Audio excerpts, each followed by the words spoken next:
All right, welcome in everybody. Welcome players, welcome viewers. This is something a little different from our usual D&D Wednesday streams. This is something that I've been wanting to do for a while, and since we canceled our initial Wednesday stream due to one of the players being sick, unfortunately, we're going to try this out. And so, for those who don't know, I've been running 2 D&D campaigns a week, or as often as we can meet anyway. And the goal for that was to get more experience as a DM for myself, and then ultimately run a full-on Ashes of Creation AOC-themed campaign. So the idea right now is we're going to do a one-shot today. I'm starting to work on and build the assets for the longer campaign. But today our adventurers are going to get into it, and they're going to take on It Who Rends the Sky and It Who Sunders the Land, the twin ancient bosses from before. But anyway, welcome in to all of my players. And as I was saying, this is something new. It's going to be a little bit more laid back than our standard D&D session. So we'll be drinking, we'll be goofing off, we'll be interacting with chat, all of that kind of stuff.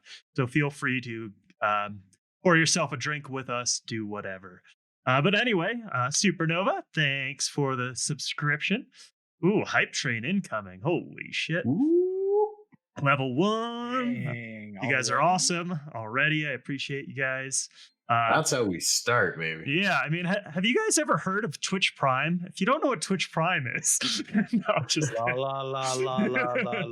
But anyway, If you don't know what Twitch Prime is, just head on over to Supernova. Use your Twitch gaming right now by clicking on the resubscribe button. All right. Yeah, so why don't we go around and have everyone introduce themselves, introduce who you are in the community, and then go ahead and give a little bit about who your character is, who you'll be playing today.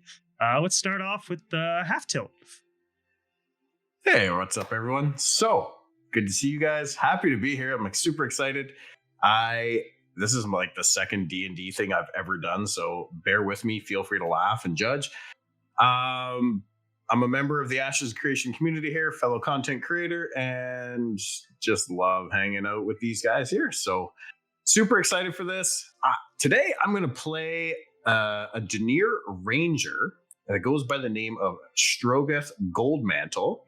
He is a descendant of the Goldmantle family, and they are known for their weapon and armor smith abilities.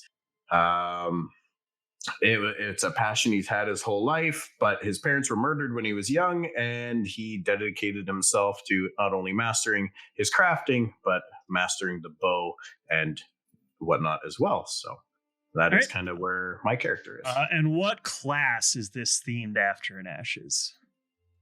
He's a ranger main. I don't think I even picked a secondary archetype, but I'm going to go Scion. Okay. We'll go with the ranger mage. Okay, so yeah, you would be going down, and that's the theme. So for right now, as we're getting into this, we've picked a few races that we feel best, official D&D races that best represent the races in Ashes. And then as we move forward, as I do more of these one-shots, I'll be working on getting out of my own homebrew versions of all the races in Ashes. But thanks, Half Tilt. Let's move right on down to Iskaruth. Hey guys, my name is Eastruth. I do a lot of the background work for Simorg, also known as Phoenix, here on Twitch. I basically just do the editing for his videos. I make sure the podcasts sound nice so that it can get to your guys' ears. And today I will be playing Gaelic Kren. I'm a Pyri Wood Elf flavored class rogue. I'm a Shadow Lord. I'll be playing as a Phantom Rogue today. I killed my dad. All right. Sweet. Moving right down to Jara. Hi, I'm Jora. I basically lurk a lot in Ashes chats because that's what I do. Lore, you guys probably know him a lot more than you knew me. That's my husband. He was like, I gotta tell you about this game. I'm like, sweet, when's it come out? Not for a long time, but he got me hooked, and now I'm here waiting patiently with all of you. But tonight I will be playing as Zena. For D&D, she is considered a Gith, but I'm using the AOC race Vec. And I decided to.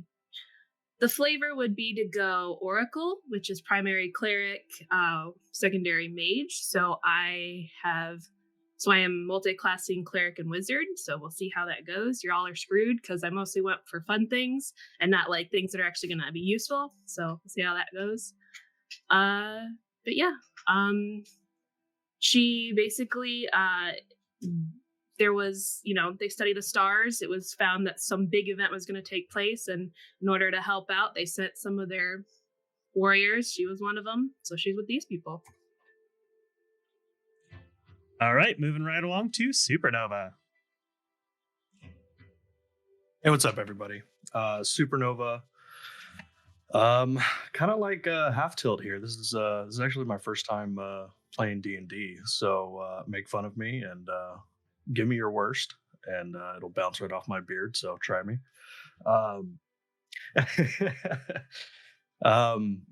My character is based off of the dual archetype of a mage, so I'm kind of going a little bit of a arc wizard here, and basically, he's been sent here by his family, doesn't really want to be here, and but needs to gain the approval of his father if he's able to take over the family wealth someday. And so here I am, trying to kill some bosses with other people. And we'll see how it goes. All right, moving right on to Orland, aka Corbin. Hello, everybody. I'm playing as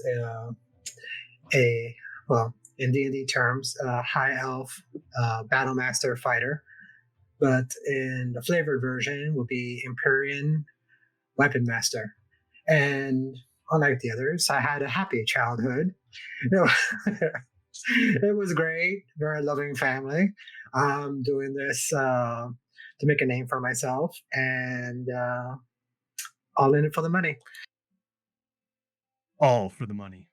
All right. So yeah, that's a little bit about who our characters are playing. I think that pretty much covers everything. So why don't we dive right into the little bit of background story here. All right. So it has been a few months since each of you found yourselves in front of a divine gateway. You remember that you came from a place called Sanctus, but cannot recollect any of your life there.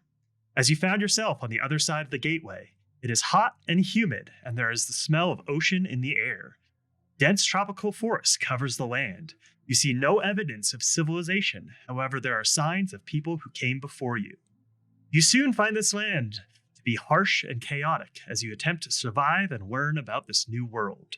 You find yourself fighting others who traveled through the gate as often as you fight monsters protecting their territory. Luckily, you soon found a small encampment of like-minded people. You worked hard to grow this encampment into a small town. You found safety behind its walls and a group of friends that you enjoy adventuring with.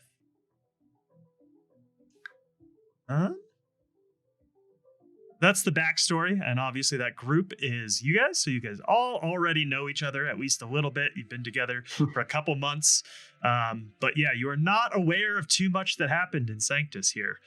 So this is a new town and all of that, but you find yourself in a local tavern that you currently call home after a day of fighting monsters and claiming their bounties to help your town prosper.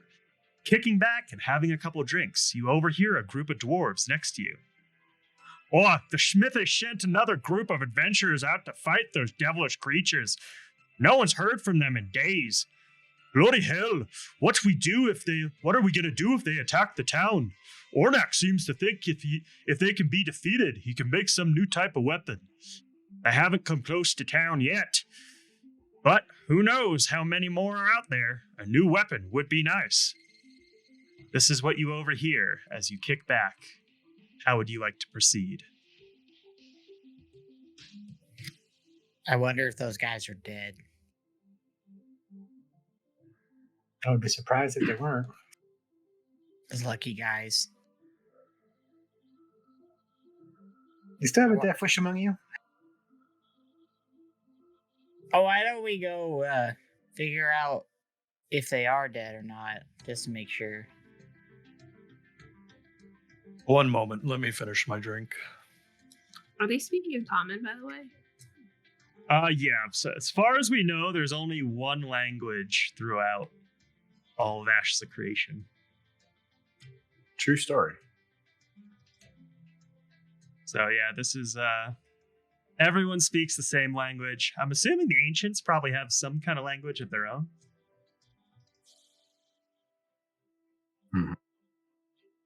So yeah, you find yourselves in this tavern. It's nighttime at this point. It's probably 7, 8 p.m. You guys have taken rooms here for the past few weeks after helping get the tavern itself built.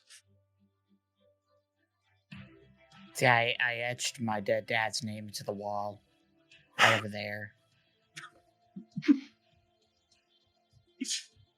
It really adds to the decor. Nicely done. Well, if they are dead, I say we drink some more ale tonight and go check out in the morning, see if we can find their bodies and pick up a trail. Now that's a plan I could get behind. I'm just gonna go do my ritual tonight before we head out. I'll meet up with you guys in the morning. And so what Gaelic essentially does is he goes up to his room, he goes inside, he is standing straight up, as straight as he can be, staring at a wall, and he'll do that for 3 hours. Great character. Do you guys know about this ritual, or is this something he just keeps saying, I'm gonna go do this ritual, but then he doesn't say what it is?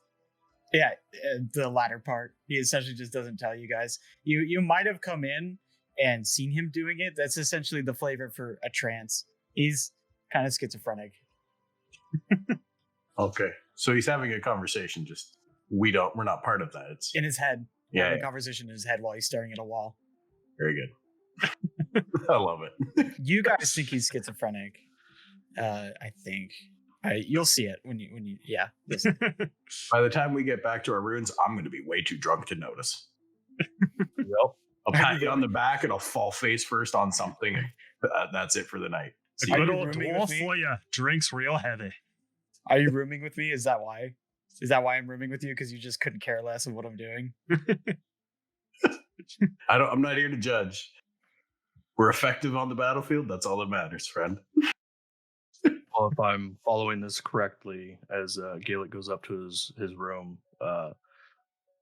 I get up and buy another round for those who remain at the table to partake in the ale. Yeah, and you guys eat and drink for free here after putting in significant amount of man hours of working hard, clearing the area of enemy monsters, helping supply lumber and timber, stone, and all the good things you needed to help build up this, what was once a small encampment, into a small but flourishing town. Well, then I go back up to the barkeep and get my money back because we are drinking for free. Yeah. Hey, barkeep, bring over another cask. In fact, the barkeep may be one of your close friends that you helped him build this tavern on his freehold.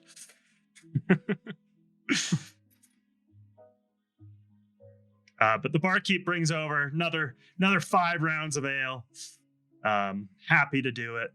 Obviously, this is not the best ale in the world, only being a couple months of brewing experience with the new equipment and all of that.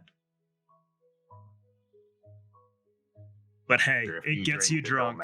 it don't matter. It does its job, and that's all we can ask for. Yeah. At this point, there's no whiskey. You might be able to get some clear spirits, some kind of brandy or something. Maybe a tropical fruit brandy. You guys want some pineapple brandy? Only if it is of the highest quality pineapple. Ooh, yeah. But anyway, yeah, if you guys find yourself there, reminder, they were talking about the smithy who sent the crew out there. You guys would be familiar with the smithy, having your gear and weapons repaired by him on a somewhat frequent basis. Being a fellow smith, I would like to go and talk to this smithy to get more information. Why did he send them out? Going at 9 p.m. at night may not be the best idea. In the morning. So- I'm too drunk now to do anything. Wasted. Absolutely smashed. I think Feanor would like to ask the barkeep in between one of the rounds if he has any information as to the missing party. So yeah, walk up to the bar. The barkeep greets you. Feanor, how's it going? What can I get for you?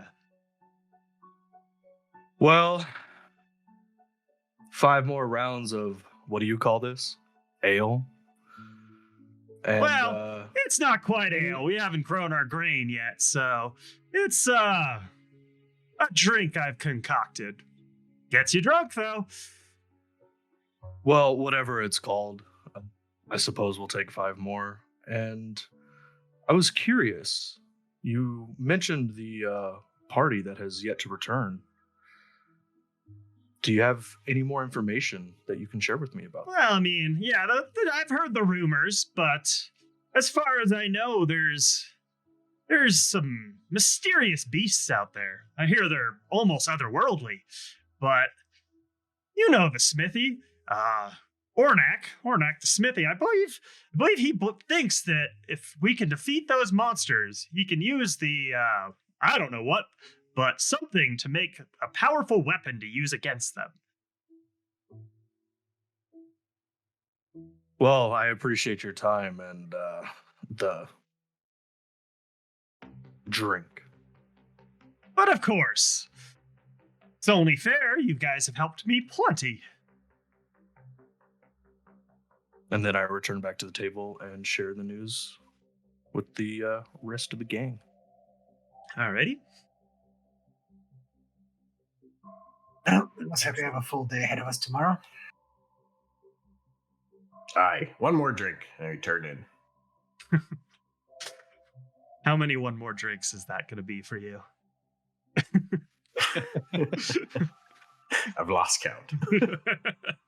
Not one enough. So yeah, drink away. Everyone go around and explain just how drunk that you got this night. Start with Corbin. How much did you drink tonight? Well, I just rolled the dice to see how many more additional drinks I had, and I rolled an 8. So I had 8 more drinks. Okay. Always Elves dead. have pretty fast immune systems, is my understanding. So you are pretty drunk, but hanging in there. Feanor, how much have you drank tonight?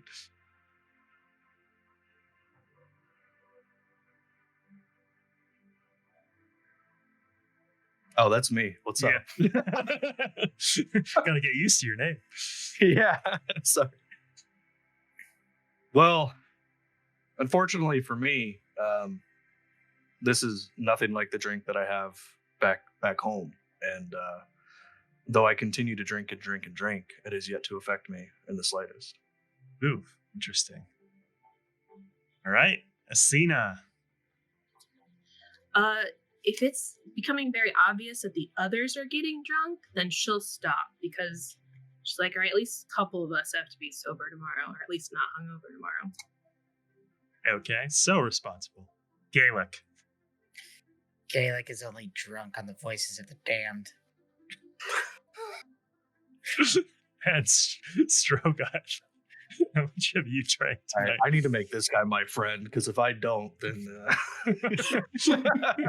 You got yourself a school shooter. Whoa, okay, too soon. it's always too soon for that one. Exactly. Strogoth. I had about 11 drinks tonight, but I don't get hungover. Yeah, you're a now dwarf. Dwarfs are. None of you drank we enough. can hold our yeah, liquor. none of you drank enough to affect your next day. But the dwarf definitely would sleep in a little bit. But you find yourselves waking up between 6 and 9 a.m. the next day. Yeah, you guys each wake up in your own respective rooms. How would you like to proceed? Probably just head down. I'm going to sit at one of the tables inside of the tavern and stare at the stairs until everyone gets up and comes out. I'm assuming you beat all of us down there. Yeah, because I tranced, so I didn't need to sleep. So he tranced for 3 or 4 hours or whatever it is, and then sat in front of the stairs for another like 5 hours. Yes. Wait, so are you at a table waiting for us, or are you literally at the bottom of the stairs waiting for all of us to come Are you like looking Oh. up the stairs? So I'm probably at like one of the wall tables, facing the stairs, just staring up it until everyone comes down. So I also trance for 4 hours, but screw it, I'm sleeping in. There's alcohol.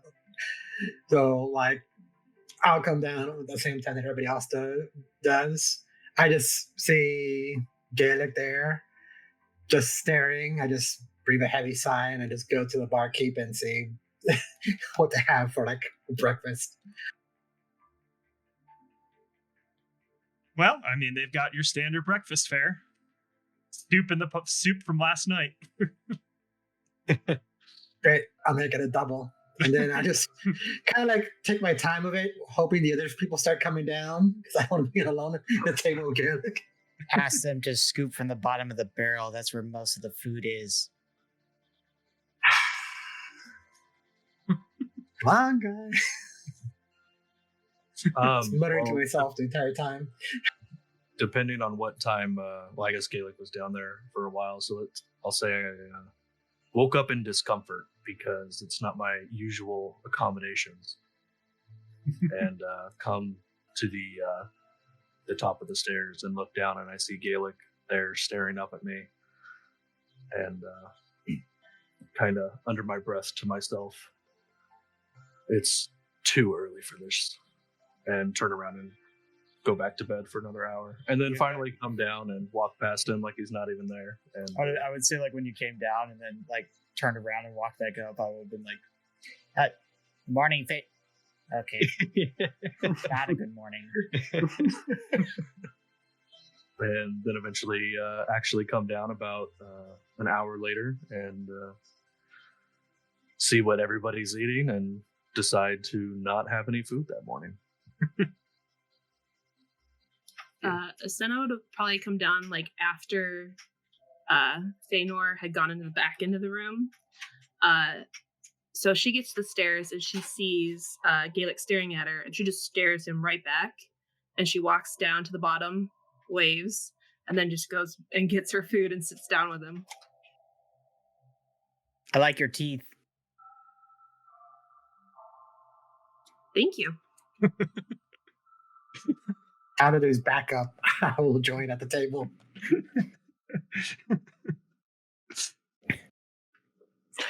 Well, about this time, I'd roll out of bed, stretch, feeling great, slept off all that drink from the night before, head on downstairs, smack the barkeep's counter. "Barkeep, I need a haunch of boar."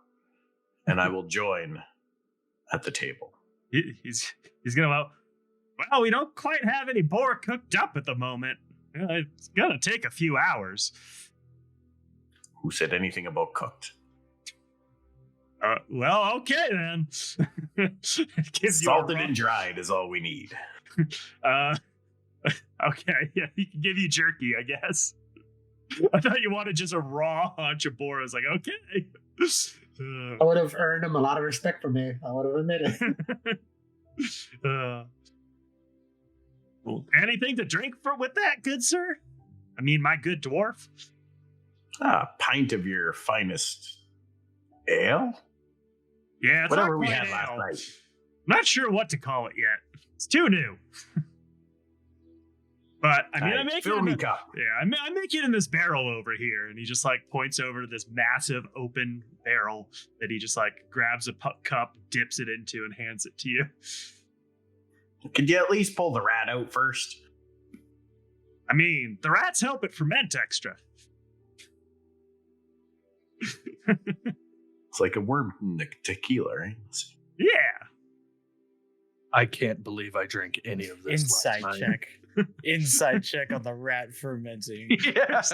There's not a rat in it. Okay.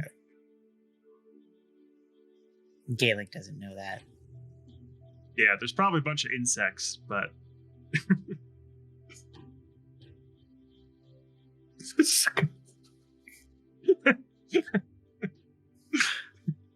Sorry, Anyway. I read chat and Raven set me off. Raven set me off over here. Good old Raven, always He's very good for triggering that. as many people as possible. Uh, anyway. So wanting to kind of get along with the morning and get out of the rat-infested bar, Feanor looks over to Strogoth and says, well, you being a smithy and all and using hands to make things, whatever that's all about, do you have any idea where this blacksmith might be that we can go and speak to? I believe he resides at his freehold just outside of town. We should head out that way on our way and stop in and speak with him.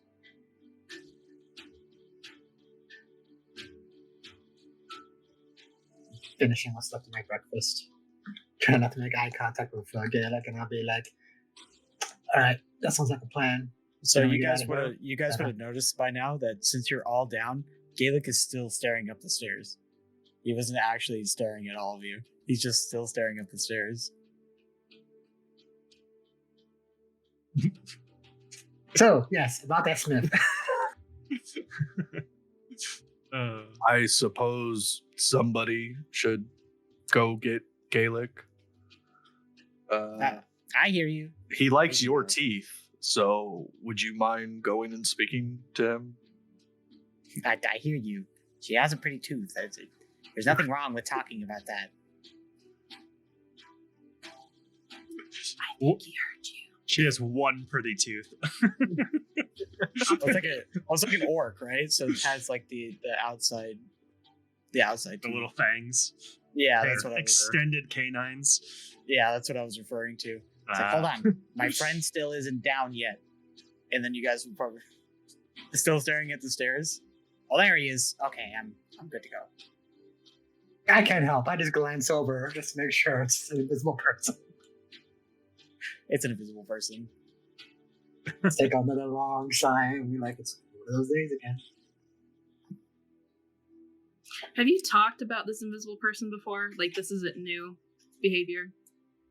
Yes, I've talked to him as if he was like a real person you guys could see, but ignoring the fact that you guys literally can't see him. But essentially, like, if you were to look at me, I have a older outline than most people. Like, I look like sort of like a cartoon drawing because of the black lines that surround me. But not in any like shadowy way, literally looking cartoony.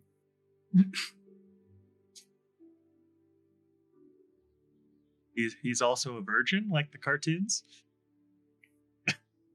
What sex?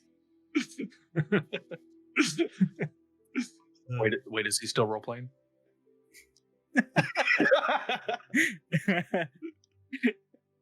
Yes. So you guys are gathering up your gear, getting ready to head out. Anything you want to do before you? I check my pack to make sure that we have enough provisions and stuff.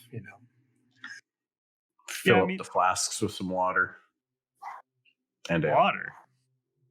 You don't want rat wine?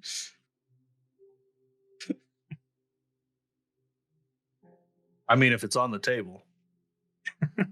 Yeah, I just make sure I have everything if we're going to go straight from the smithy.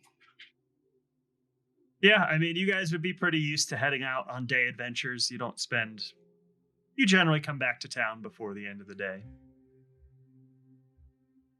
Yep, I bring one drink and just my weapons.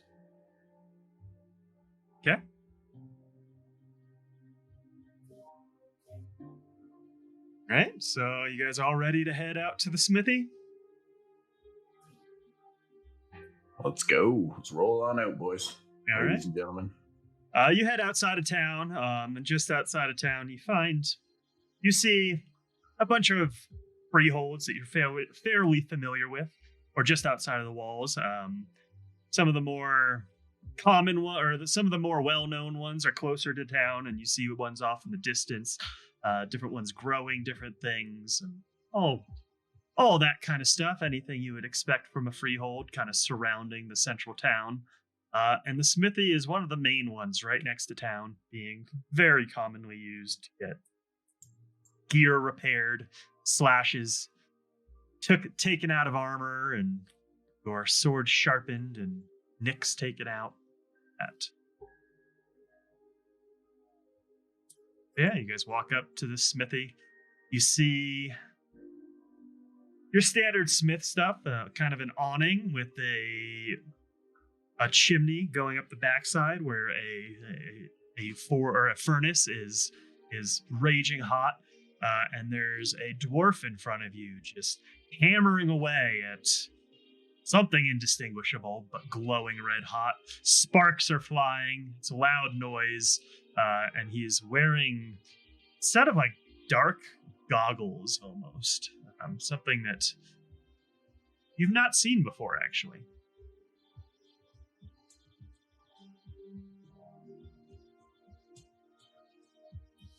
And what would you guys like to do? Nice goggles. Yeah, the banging is so loud, he can't hear a thing. That's okay. He just assumes that he heard him.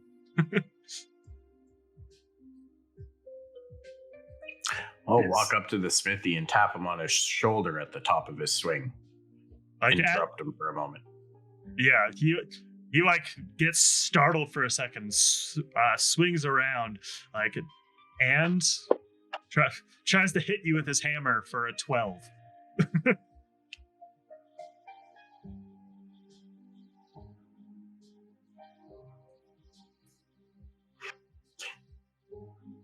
I'll catch his hand.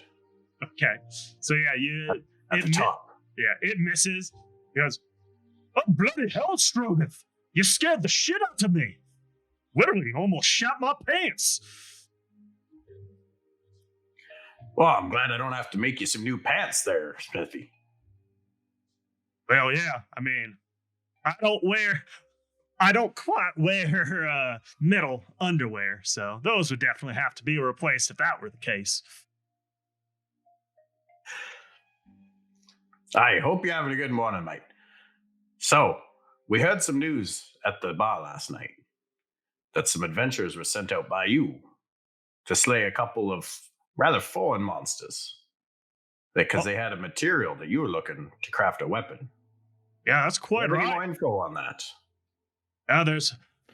There's these two creatures. They're out there. They're kind of on the peninsula. There's a little island off the peninsula. They seem to have made their home. I don't quite know what they are, but bloody hell, they are powerful, that's for sure. I wouldn't want to know what would happen if they attacked us. I mean, I'm outside the walls. My freehold would probably be destroyed. But yeah, they seem to have these crystals. And I think, maybe, that I could use those crystals to imbue weapons to help fight against them. I don't really know for sure. It's just a theory. Strike first while the iron is hot. I feel you, friend. Could you tell us any more about these adventurers? Word on the street is they are no more. Who did you send there, anyway? Well, I don't really know. It was a group from outside of town. They came asking. They were just looking for things to kill and potential rewards. I told them I'd pay them handsomely for some of the crystals. And or maybe imbue their weapons if I can figure it out.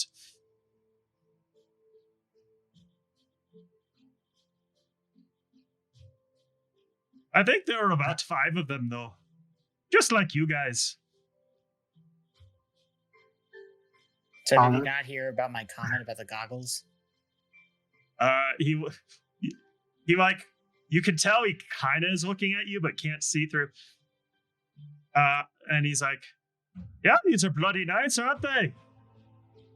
Help keep the sparks out of me eyes. Protect me eyebrows as well. Can't tell you how many times I've singed those off. Wicked rad goggles. Can I have them? Huh, for a price, me matey. Okay, never mind. How long ago was it that you sent these adventurers out? I think it was 2 or 3 days ago now. But who knows? They might have just gotten frightened and wandered off.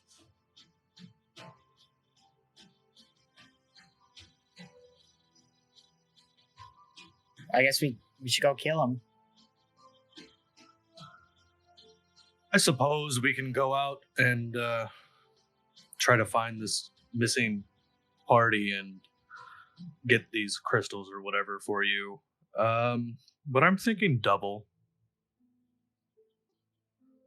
Double? I mean, I think you'd want the imbued weapons personally, but I'll tell you what, yes, I'll give you each about 50 gold pieces if you return safely with the crystals. That or the imbued weapons. It will be your choice. NB boy gets a pair of them goggles, yeah? I mean, the goggles are quite expensive. I had to buy some materials from way down south just to make them. Oops. I'll just take the goggles instead of the gold.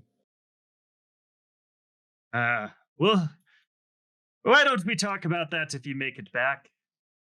Can I get mine in black? I mean, they're all in black. Sweet. Uh-oh, hold on. No, don't do it. I already adjusted things. Leave it alone. No! It plays the music. It has to be here. I think. Hold on. Also goofs up all of our faces too. Yeah. But is it playing? Not playing. There we go. All right. My bad, guys. Professional streamer over here. It keeps cutting in and out because I tried to play it like 4 times. Nice stream. Thanks, Gaelic. I know who I'm killing first. Feanor kind of leans over towards Corbin. Did he really just say he'll take the goggles instead of payment? He always was a weird one. But he really did say that. And then glances back over at Gaelic. Yeah, the goggles are cool. Well, I'm not one to tell you what you do with your rewards. If you want the goggles instead of the money, you do you, man, but you do not speak for all of us. I just meant for me. Very good then. Just to clarify, when I said double, you basically countered with either double gold or regular price and the imbued weapons? He just said he'd do the imbued weapons or double gold. It's your choice. Okay.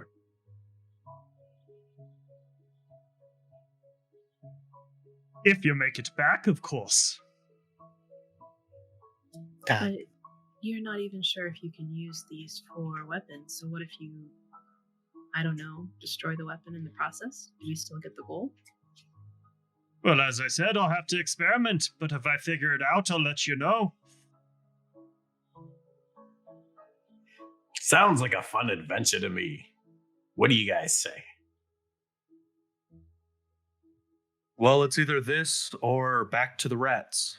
So I say we press on. I want those goggles. We need to earn ourselves that daily gold. So Gotta get the and he daily needs done. his goggles.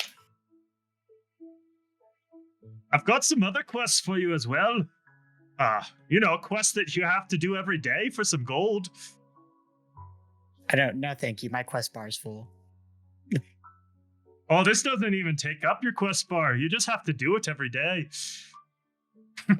I just go on Dailies. login Oh. It's all right. I'll just take the login reward. Don't worry about it. I mean, I'll favor you. I'll give you some good reputation with the Blacksmiths Guild. I am almost revered with the Blacksmiths Guild. Are you sure about that, friend? You look at me. Do I look revered to you? Well, you need exalted to use these goggles. Now, why did you have to go and mention that? I just walk out the door. Don't worry, Gaelic. I'll get you the same. I'll get you the same goggles from the cosmetic shop. Don't worry about it. They'll be pink though. The I stars. don't want pink. I'll chip in for that. The pink. They glow in the dark. Pink frames, black lenses. Sorry. Were the extra quests legitimate, or was No, that was just a joke. All right, just making sure. If you really want, I can send you on some mundane daily quests, though. No. If I have to chop down 20 more trees, I'm going to be jailed for deforestation. We have to go get Mary's cat out of, the desert and bring it back. No more. Actually, One more goddamn escort quest, and I'm gonna blow my goddamn brain yeah, you out. actually just have to escort this dude who walks really slowly to the next town, then come back and do it again the next day. Why couldn't they just make the running speed the same as ours? Because then what happens when you fall behind? Anyway, moving on. You guys are now have your information from the blacksmith. How would you like to proceed? I have everything I need, but we are next to town. If there's anything else we wish to pick up, now's the time to do it. Gaelic's already walking.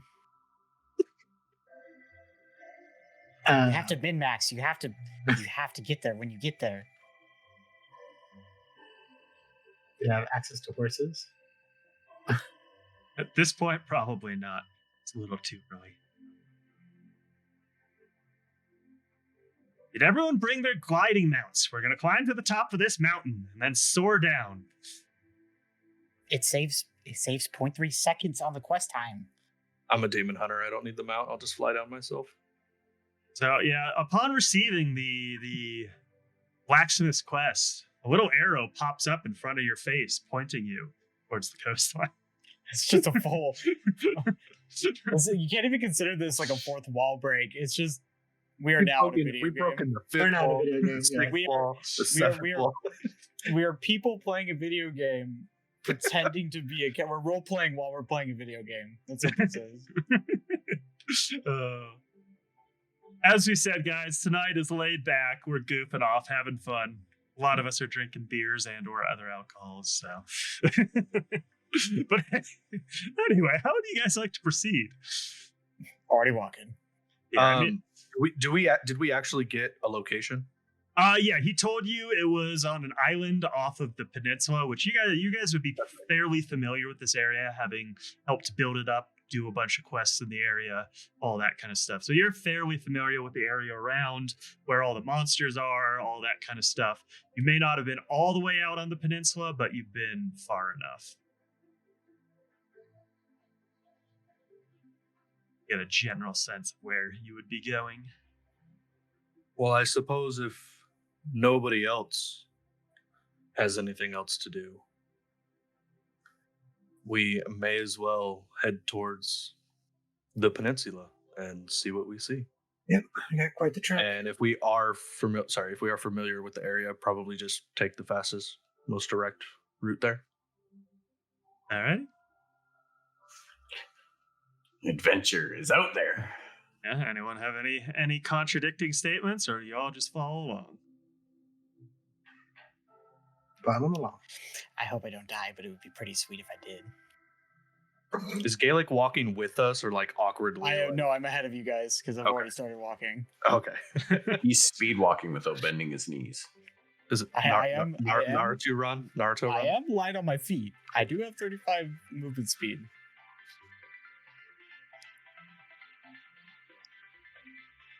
So, all right, you guys head out.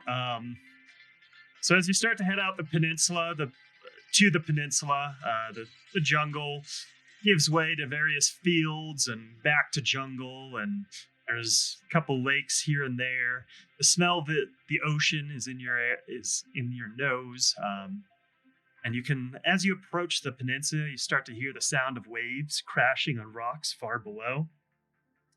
You come across the northern edge of the peninsula and look down to a sheer 40 or 50 foot drop straight down, and find yourselves walking along this cliff edge until you come to the end of the peninsula, where there appears to be a bridge that crosses onto a, shall we say, it's another cliff. It's a plateau island, kind of, with tropical forestry atop and a bunch of rocky cliffs. And there's actually 2 tiers to it. Pull up the map here. Go.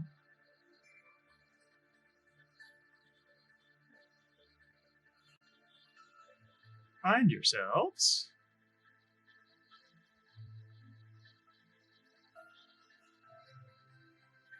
Can you guys decide on a walking order? Obviously, Gaelic is in front. I think I'd be next. I think me and Feanor are still talking shit about Gaelic in the back. You guys are just the nicest individuals, clearly.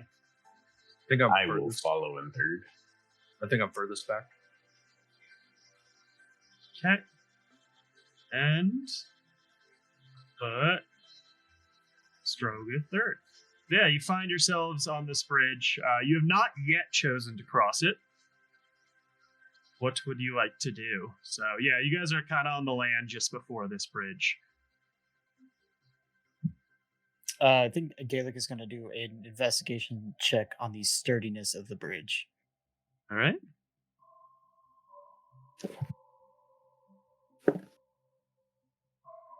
That's a 9. 9? Yeah, you have no idea how sturdy bridges are. It looks like a bridge to you. He keeps walking.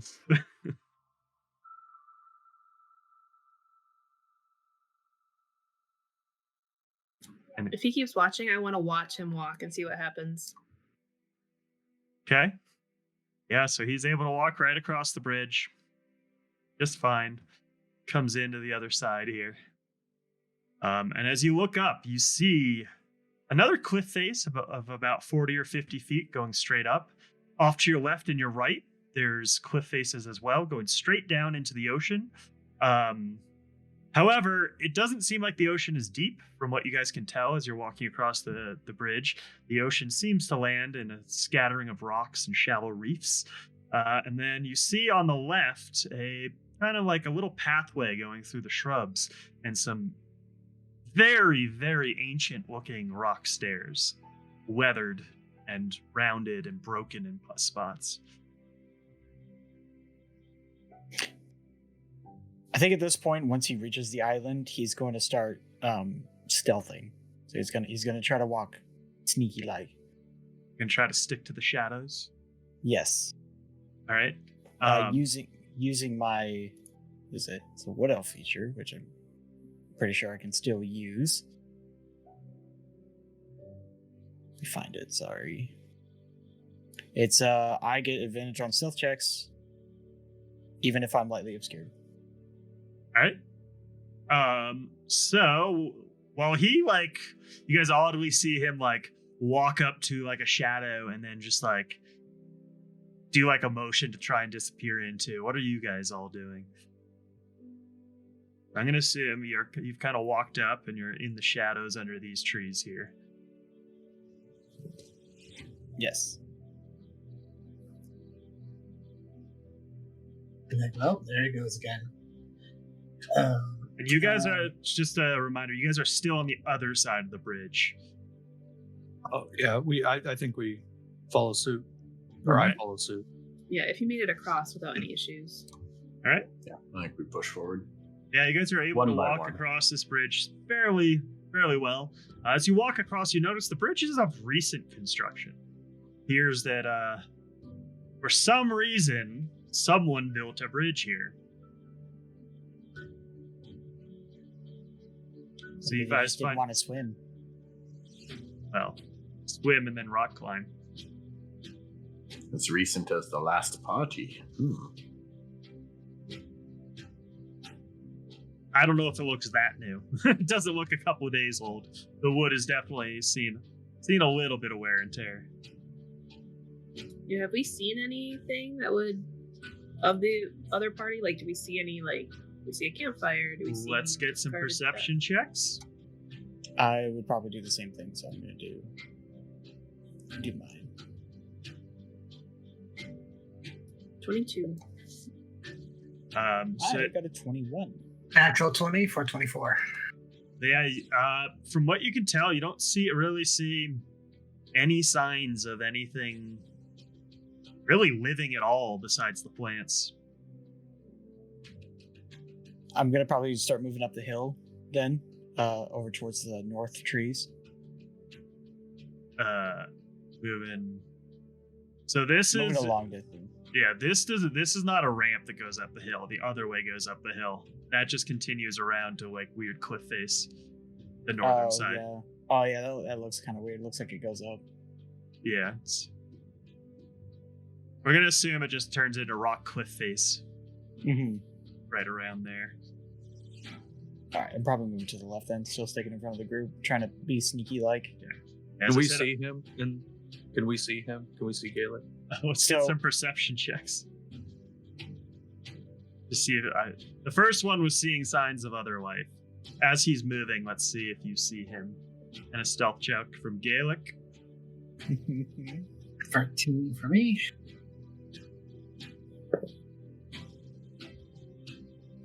This is where the newbie steps in. Where do we roll perception? It'll be under your skills, right in the middle of your character sheet.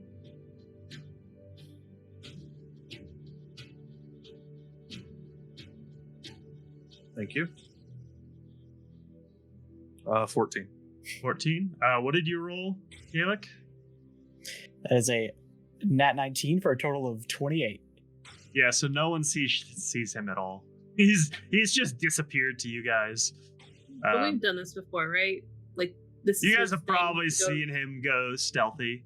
You don't know what he's doing, where he is, what's happening, but You just know that I'm not going to stab you. That's all you know. well, Yet. until one of your personalities tells you to. I told you I'm not schizophrenic.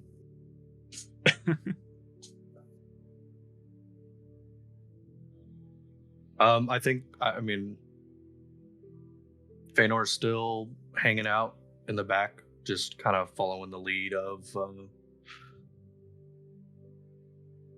Whoever who's leading this So- group. yeah. So I would say how I think it's flavored is that it is my phantom that shields me from being able to be seen. I essentially am like a shadow instead of physical. So I probably would like pop my head from my shadow and motion you guys to come towards us. Yeah, like that. Well, if we've done this before, you would know that Asena is in chainmail.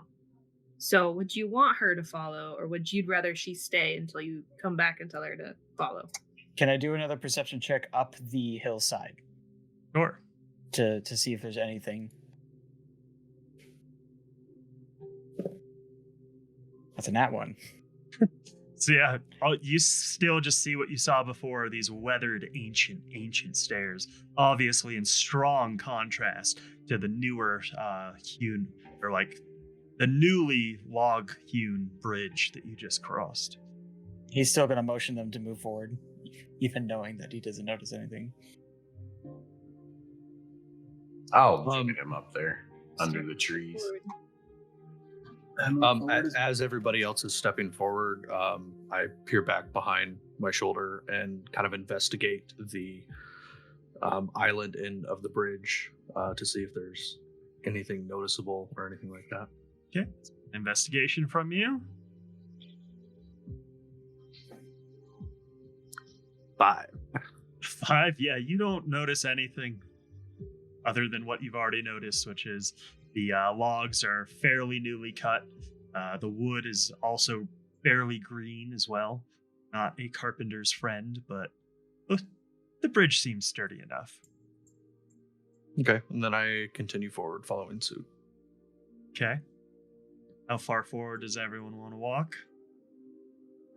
I would say as they're approaching to where I was last seen, I'm gonna move up more.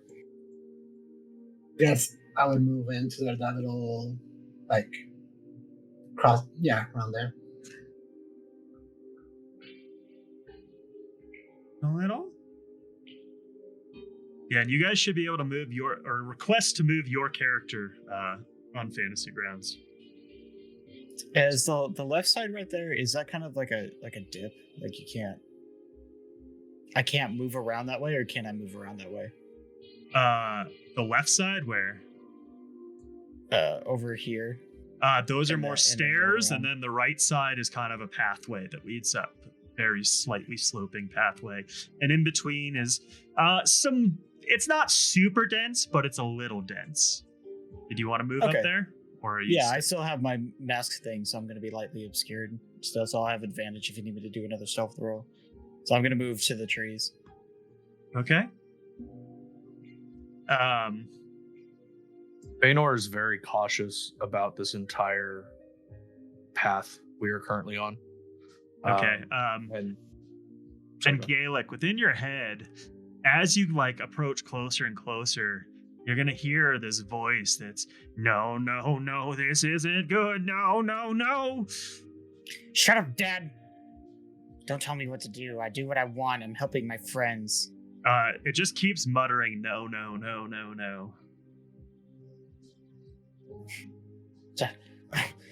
Shut up! God, let me. All right, now I'm gonna need I a don't wanna stealth pick- check, not at advantage, because you're shouting. I said I'd take the dog out later. Honestly, should probably be at disadvantage, but I'll let you just have it at advantage. Or normal. Can we hear him? Let's get perception checks from you guys if you hear him. That's a 26. Okay. do we all hear the voice, or is it just him? Just him. It would just be me. We got 14. Yeah, you guys don't hear it. He kind of realizes he's shouting and tries to muffle his voice at the last second. I'll take the dog out later. Well, I guess even with that roll, they could still beat you. So Can they? That'd be pretty interesting. yeah, only a 26. Nat 20 would definitely be less than that. Actually, It's a high perception they got. they are bosses, as far as you know. All right. So yeah, most of you guys have moved up at this point. You still don't know where Gaelic is. He's somewhere lost. For all you know, he could be behind you. Yeah, and you guys have been adventuring together for like a month or so, maybe a little more. You guys found each other over some time after spending a bunch of time trying to adventure in this land alone. So yeah, you guys know each other, but not like super well. Gaelic moves back. We know that he kind of goes off on his own and does his thing. Yeah. I'm gonna move back, do Maybe. the same thing, pop up out of the shadow, motion them to come to me, and then kind of like I'm still this disembodied head and arm motioning them when they come up to me. As we press forward this time, I kind of push past everybody else and start to take the lead of where we're going and basically investigating, kind of feeling something is around or present, and I guess maybe do an investigation where I'm at right now. It would be a perception, really.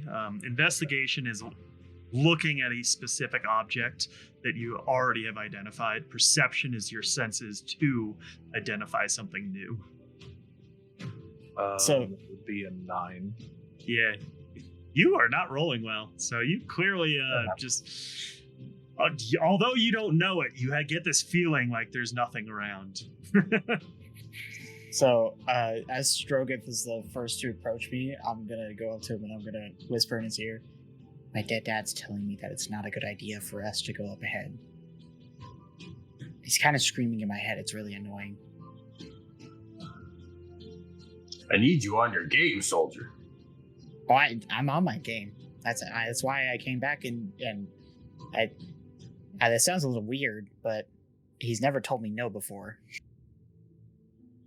So this is weird. This explains a lot. That is very weird. That is very weird. This place does have a very eerie feel about it.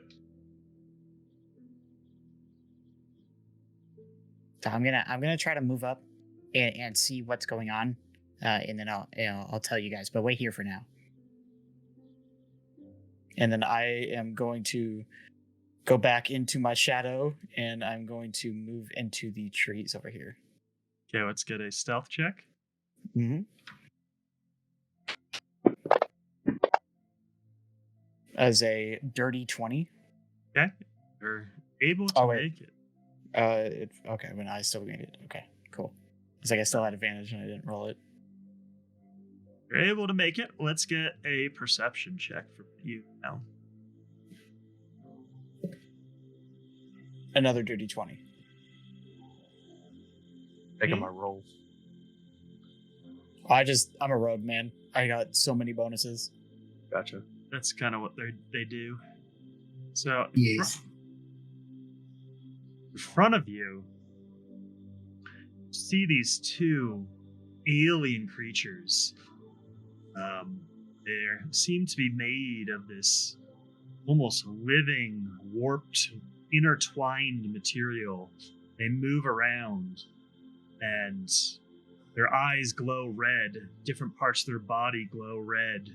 They each seem to be holding staves that are also glowing red at the tips. In front of the first one, see a purple crystal, like sitting on the ground about 5 feet away. The further one, there's a circle of pulsating fire and trembling of the earth just 5 feet to the south of it. And those are what those squares and circles represent. However, as you gaze upon these out of this world alien-like creatures, and for those who have not seen, probably should have pulled this up before, but let me grab an image real quick of, hold on.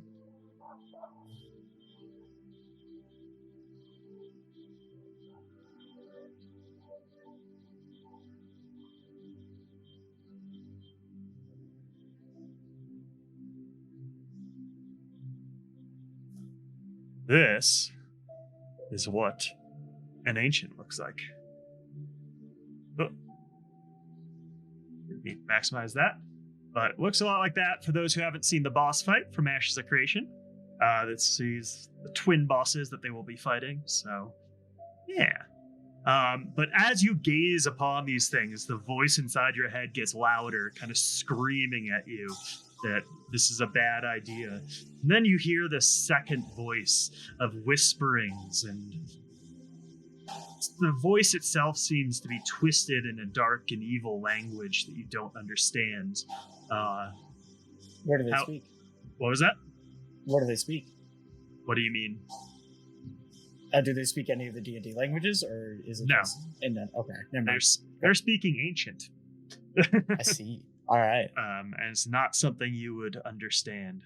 It's not in this stage of your nature. But yeah, you hear this, and you're aware it's coming from one of them. It's hard to tell which, but it seems to emanate straight into your skull rather than something you're hearing. And after a brief moment and a pause, you hear it again, seemingly a slightly different pitch to the voice itself. Once again, this eerily warped sound you do not understand. And all this while, no, no, no, no, turn around, no! You told me that I could take out the dog 20 minutes later. It's not 20 minutes left. Gosh. All right. Okay. I'm gonna move back. Do I need another stealth check, or? Yeah, if you're moving back again, if you're Okay. going out of the shadows, it'll be another stealth check. That's another 28. Oh man, the rogues are fun. Yeah. Are they now? One of them is going to notice you. Going to immediately whip around, turn, and point at you with its staff. And you hear a blast in your mind of the garbled language again. And we're going to roll initiative now. Rogues are not fun. Not when they have a plus 11 to perception. That's so BS, dude. That's ridiculous. They're bosses. What do you expect? All right, let me roll their initiatives. So now, yeah, for the newer players, now you roll initiative. This determines your order in combat. And D20, yeah. Yeah, D20. Well, you just if you're on the D&D Beyond website, you can just click the number under the initiative. So I believe yours is a +3. So just next to your armor class, there's a +3. Yeah, okay, I clicked it, and factoring that in, I got a 17. I got an 8. Also, your items were not equipped, so I went and equipped them for you, Strogeth. Take a look at some of your items there. So, sorry. We had an 8 from Corbin. What do we have from you again, Strogeth? 17. 17. Ezra or Azina? 17. Okay, which of you has higher dex? He has a +3. Probably 17. He does. Okay, so you will go second. Here's him. Feanor. 16. 16. Okay. So actually, a rule I actually read recently, I've always been using dex to determine the tiebreaker. You guys are actually allowed to decide who would go first or second in terms of that, if you want to decide amongst yourselves. So Gaelic, what did you roll? 18. 18. Ready? Yeah, so decide amongst yourselves, Azina and Strogeth, who would you like to go first? I honestly don't care. Me either, so. What are you? Did you say ranger? Yeah, I'm a ranger. Yeah, I mean, if you want to go first, go for it. Sure. Shoot some baddies in the face. It's all good. All right, so Strogeth will go first. And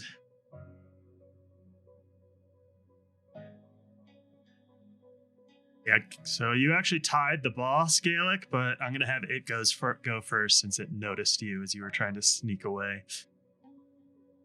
Whatever. But the one noticing you, it who rends the sky. So the furthest one out points its staff at you and mutters these words. And below your feet, another pool seems to form as the ground starts to tremble. Fire, or it's more like an arcane fire than it is natural fire, seems to spurt from the ground below. And the ancient summons destruction from the void itself.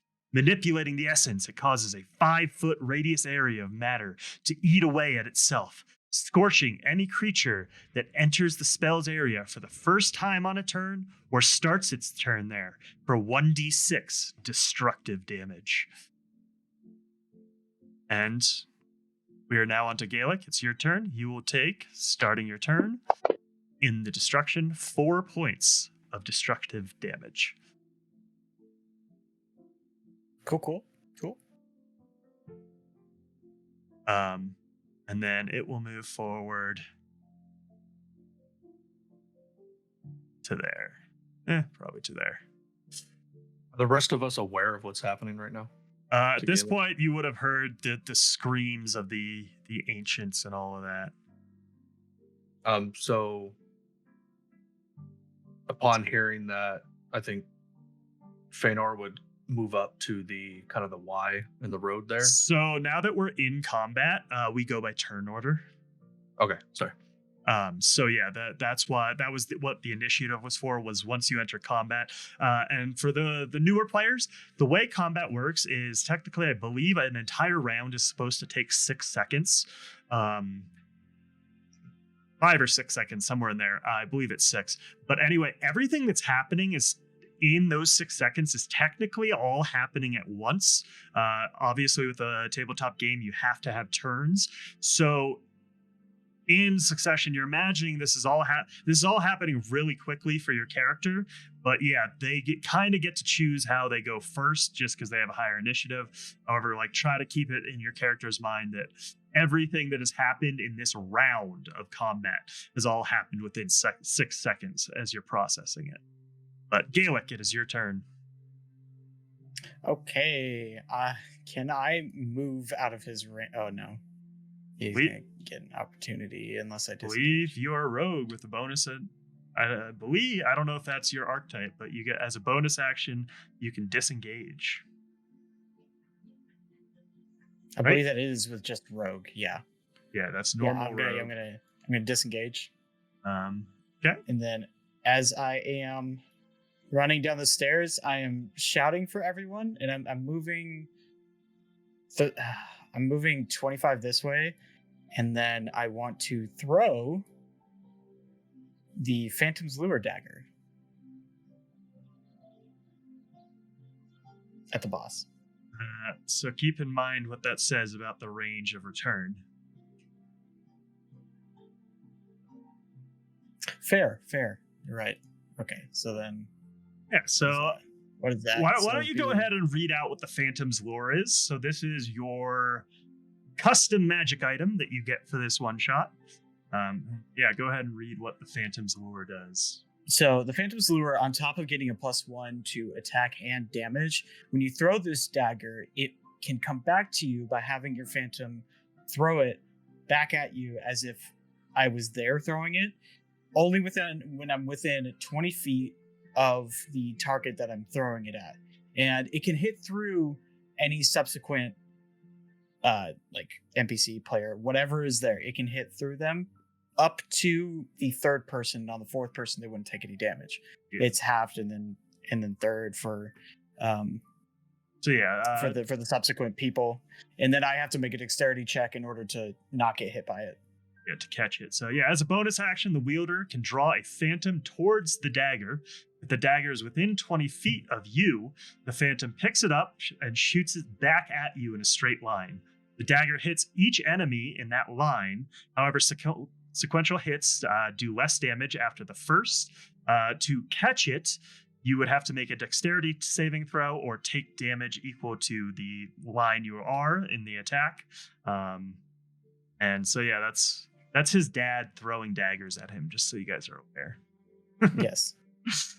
But anyway, one other thing to keep in mind for you, if you throw it at a creature and hit it, the return is not going to hit it again. You would have to throw it through the creature. Okay, so I need to be in enough space that it would go through the creature. Yeah, also keep in mind you don't have... Well, you can't hit it. If it hits the creature, it stops, right? So you'd have to throw it into the ground somewhere and then retract it to do that. Or line it up to hit multiple enemies. That makes sense? Yeah, it does make sense. And then the other thing to keep in mind is you already used your bonus action to disengage. So what did it... Yeah, okay. So you wouldn't be able to call it back this turn, yeah. You can use your action to sprint and double your movement.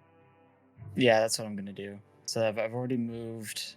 I've already moved 20, so I have another 50 that I can move. Straight line like that for 40, and then another 10. And then I'm screaming at everyone. Bad guys, very bad. And what I would say is, why don't we take our first break of the night here, as you guys all see the uncharacteristically emotional and crazy-looking Gaelic come running down, waving his arms. We'll take our first break of the night here. Everyone can stand up, take a piss, grab another drink. Everyone say hi to Super's little girl, who's adorable. Say hi to Super Baby.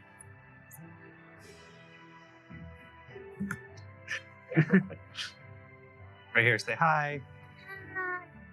Tell her she's very lucky she didn't get her dad's looks. Absolutely. She takes after her mom. There you go. Hi, Mrs. Super. All right, but we're gonna take our break here for for our first break of the night. So we'll be back in 5 to 10 minutes or so. All right, welcome back, everyone. So just before our break, our adventurers have finally seen and engaged the twin bosses, the twin ancients. Hold on, let me pull up the names. There we go. They have engaged it who rends the sky and it who sunders the land. Gaelic, finding himself alone and confronted by these strange creatures, makes a speedy retreat, and we're on to Strogoth. It is your turn. Not my first time being alone.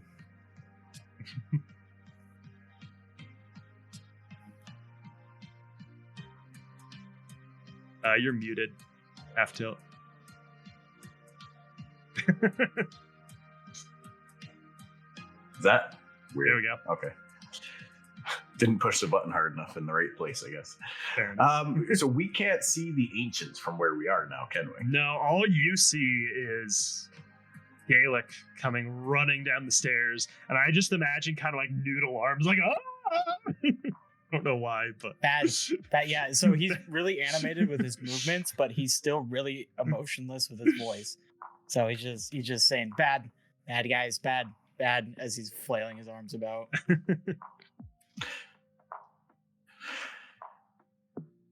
All right, so I can only move however much movement speed I have, right, for my turn. So I will. Yes, but you could use your action to sprint. You choose, which doubles your movement speed, but takes up your action.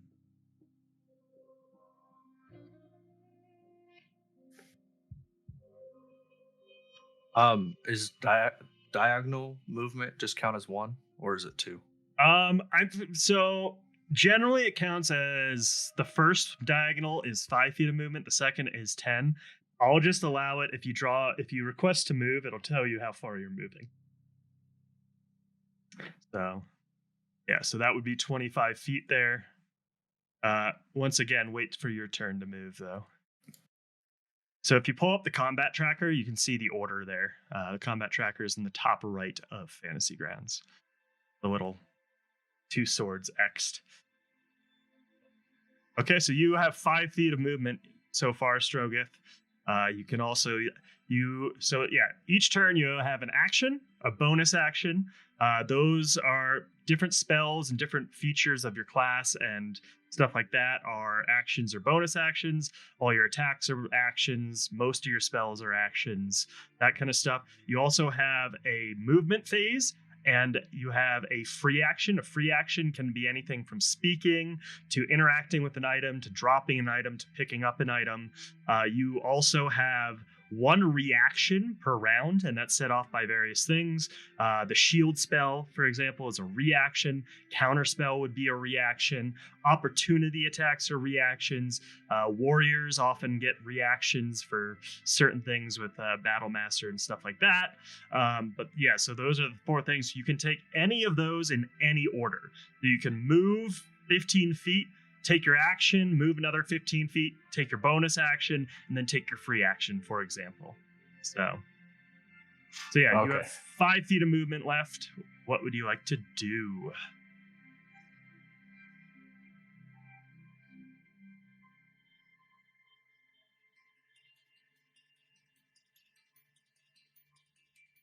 You're muted again, buddy.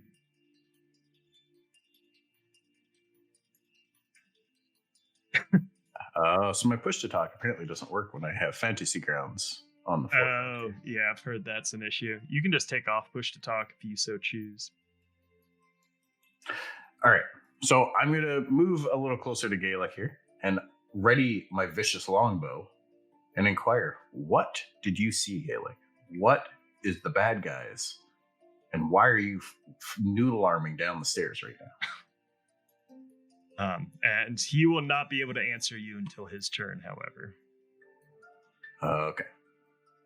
And I will stay there. I don't want to jump the gun too far. We'll stick together as the group here. All right. Asina. All right, so I'm going to move.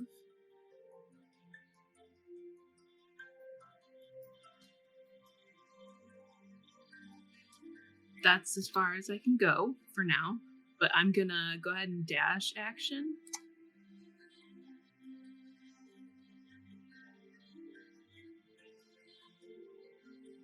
You only have 20 feet of movement? How's that? That's what it tells me. Is that a gift thing? I'm It confused. might be. That's as far as I get. I'm going to say you have 30 feet of movement. Okay, well then I'll go just in front of them, and I'm gonna take out my shield, and I'll take out my warhammer. And I basically heard names. I'm gonna get them all wrong. I already heard Strogoth ask Gaelic about it, so I'm just waiting. Oh my god, it's Steven! Hello, Steven. How are you today? Thanks for stopping by. Hey, Steven, can you tell my dad that I can play whenever I want?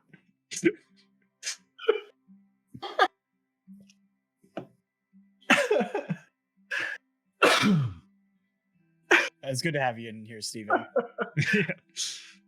Welcome, sir. Welcome.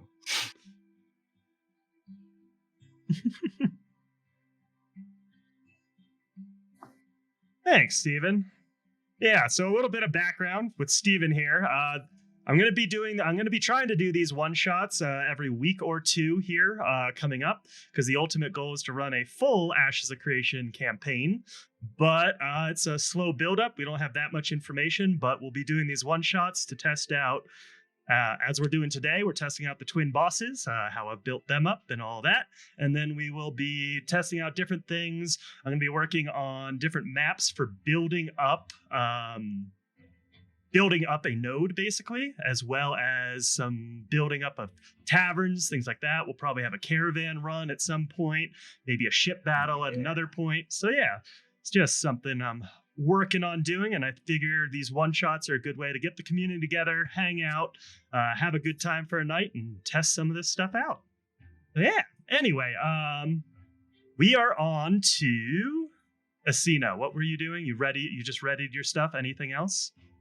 Yeah, Asena is just, I don't know what happened to my character.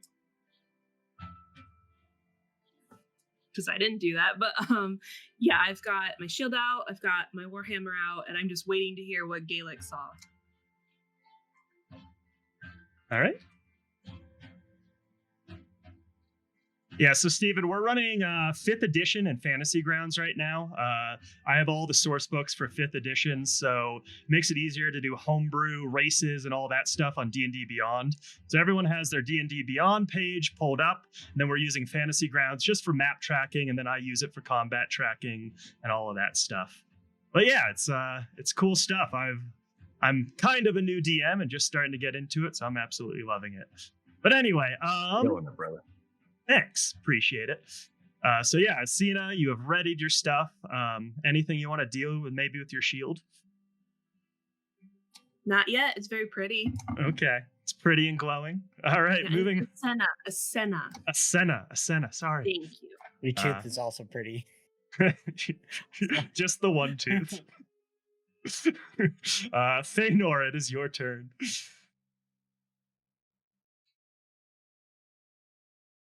Just trying to see how far I can move here. I don't have the overlay popping up telling me how far the distance is. That was 25. Okay. So hearing the commotion and hearing the question being asked, do I need to do a perception roll to see this extra path going off to the right here? No, you would see that outright. You would just see Okay. the path snaking around this somewhat dense forest and shrubbery in front of you. Okay.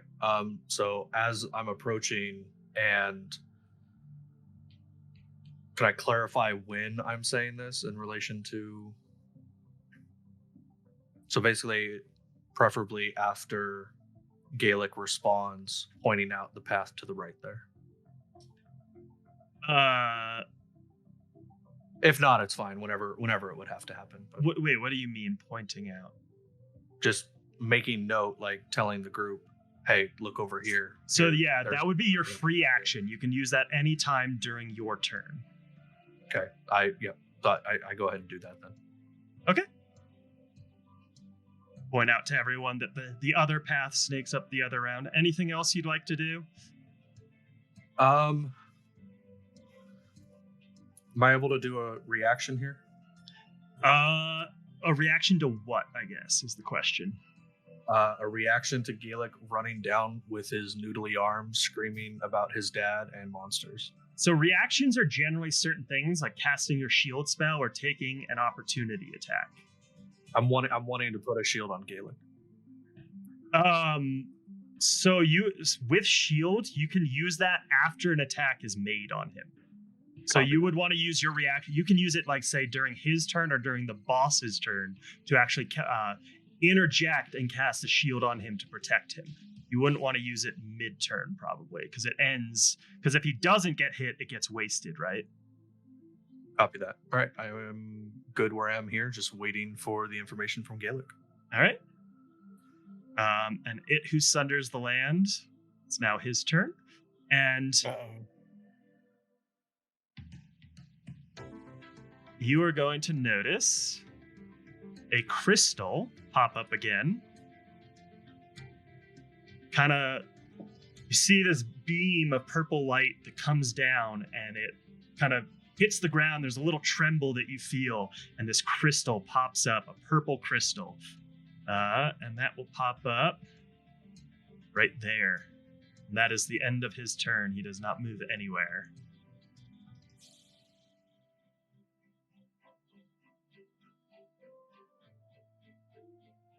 We are on to Corbin. Let me get the races for Wizzy here. All right, I'm going to move up to my compatriots.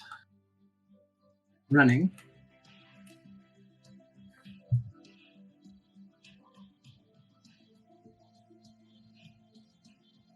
Yeah, so Wizzy, I just posted that. For now, we're using make do races for the 8 races. We don't have a tonar yet. I will be working over time on coming up with specific custom homebrew races for each of them that will fit in, and I'll be doing that all on D&D Beyond. And yeah, if you look at the D&D overlay and click on each people, you'll be able to see, or the D&D Beyond overlay on the right side, they'll show you what everyone's race is. Yeah. Sorry, what was that? Corbin? Move up? I'm moving up. I'm using my action to run. Okay. I have the quarterstaff out. I light it up. What And happens? What do you mean you light it up? Like I slam it down to the ground, and then you see like a beam of radiant light emanate from the top in the shape of a blade, and it's bright. It's like looking at the sun itself if you were to take a look at it, but it's in the shape of a blade. So this quarterstaff now looks the full form of the glaive that it is. All right. So, yeah, you still have 30 feet of movement, right? Or no, you used it already, so you're up front. So I use my 40 feet of regular walking, and then I use my action to do the additional 40 feet.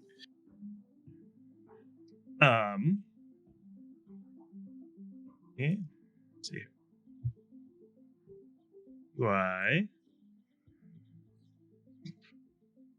All right. Now it is it who rends the sky's turn.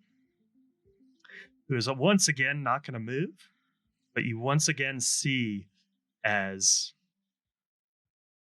it casts Scorched Earth, summons a destructive force from the void itself.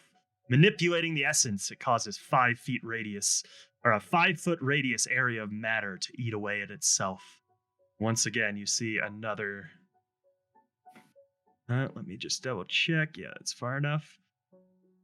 It's another circle right there. Entering it for the first time on a turn, or starting your turn there, causes damage. You're on to Gaelic. Your turn. So they can't see who's right there, right? Who? They still can't see the ancient. Yeah, you guys cannot see the ancient. It's kind of tucked behind. Actually, let me get a perception check from Corbin. You might be able to just peek out and see this kind of glowing reddish things. It's also the like midday as well, so Sure, give me a second. I rolled an 18 for a total of 22. Okay, yeah. So you would be able to just barely make out through the edge of the trees there. This kind of like alien-looking figure with, you kind of see its arm holding a staff, and it's got these otherworldly features of almost looking like vines wrapping around itself. Is it humanoid, like in like a medium size? It's like a large size. It's large. Can't really tell out. It doesn't. It looks to be bipedal. That's about all you can tell. It does not look humanoid, though. But definitely large. Definitely much bigger. Definitely large, yes. It's probably 15 feet tall, somewhere in there. We got problems. God, I told you guys we have problems. There's a big bad guy. Big bad guy about this tall. We need to fight him. I just love this character.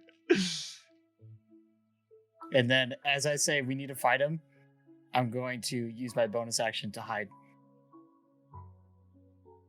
Okay. Stealth or to just hide? So that's essentially the similar. Yeah, It's so like stealthing. yeah, the way stealth works in D&D is it's not like a straight up you just turn invisible or like you just start stealthing. You have to hide, you have to be visibly hidden from what you're trying to stealth from first, and then the stealth check would be once you're moving from the hiding spot, right? And if you're out of vision, you basically automatically get to hide. But then like once again, if you're out in a field, right, in D&D, and there's one tree and like the enemies are fighting and you hide behind the one tree, well, they're probably going to get advantage on their perception check when you try to stealth out from behind that tree because they're like, well, I know where you were. So. Okay, thank you. So, and after I hide, I am going to ready an action to throw a dagger. And then I'm going to have my turn. All right. Strogoth, your turn.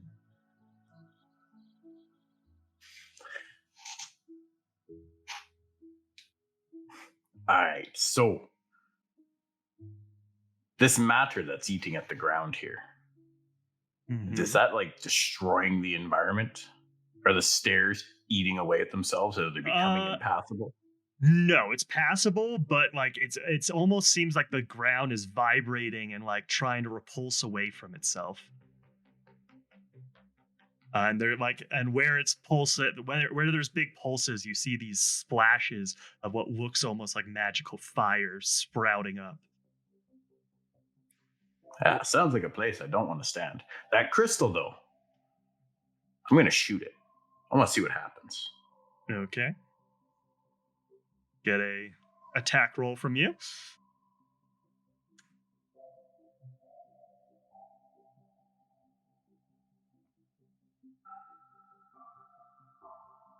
Can I jump my turn and hide with Gaelic and his shadows? Nope. Get your own. Get your own. Get your Take me own. with you and your dad. This is my dead dad. I mean, his dad's never told him no before. He's a spoiled only child, okay? All right, I rolled a 19 plus 7 for 26. Okay. That's so my yeah. hit chance, yeah? Yeah. So that would hit the crystal. Let's get some damage rolls. That would be 4 plus 3 for 7 damage. Okay. The crystal the arrow hits it and kind of bounces off, but you do notice like a little crack in it. Interesting. Anything else for your turn?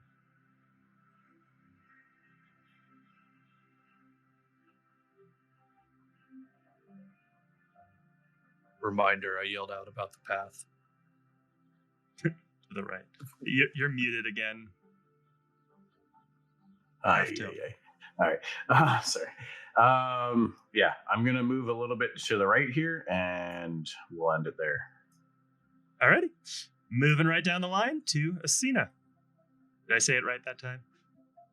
Nope. What is it? Asena. Asena. Jesus Christ. Okay. Get it right. God damn it. No. So can I pass that like zone at all? Yeah. Are we able to go around it? You could walk right through it. Going. Yeah, you would be able to sneak by on the right side. All right. Well, let's take the party to them. Unless you guys don't want to, but I don't think they're gonna move. So how does this part of the conversation work? I mean, can we talk about what we're going to do? I mean, or- we're doing laid back. Technically, in true D&D, your characters you would have to discuss beforehand kind of what you wanted to do. Like if Gaelic had made it back, you could have had a discussion. But yeah, part of D&D is technically, I mean, if you guys want to discuss, I'm fine with it. As I said, part of the thing is testing the boss mechanics. So hearing your guys' thought process for me would actually be beneficial. So it's up to you guys if you want to fully role play it or if you want to discuss it. I guess It's up to you. It's up to the you guys. alternative would be just shouting you what you're gonna do and hope that the rest of us follow. But Yeah. Or just doing it and being like, screw you guys, either follow or you don't. Yeah, I mean, that's that's my generally the art. character I play. That's my RP, so get ready. Okay, yep. So I'm just gonna go for it. All right. I saw Strogoth hit the crystal, so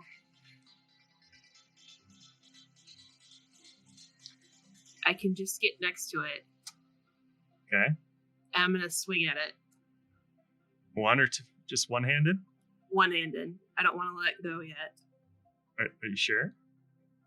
It only lasts for a minute. Okay. I mean, that's 10 rounds of combat. Up to you. I want to wait till we get closer. Again, to clarify, I can do a reaction now based off of her combat. If the reaction action or the reaction you're trying to do is triggered by something she's doing. So if you read shield, right? Read what it says. Hit it for 5. You miss it. Oh, I didn't roll the hit. I'm an idiot. I was like, wait, what? Okay. Nat 20. Nat 20. All right. There you go.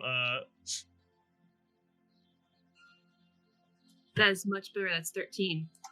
13. Okay. You hit it and crack it for like you take a chip out of it, but it's still there.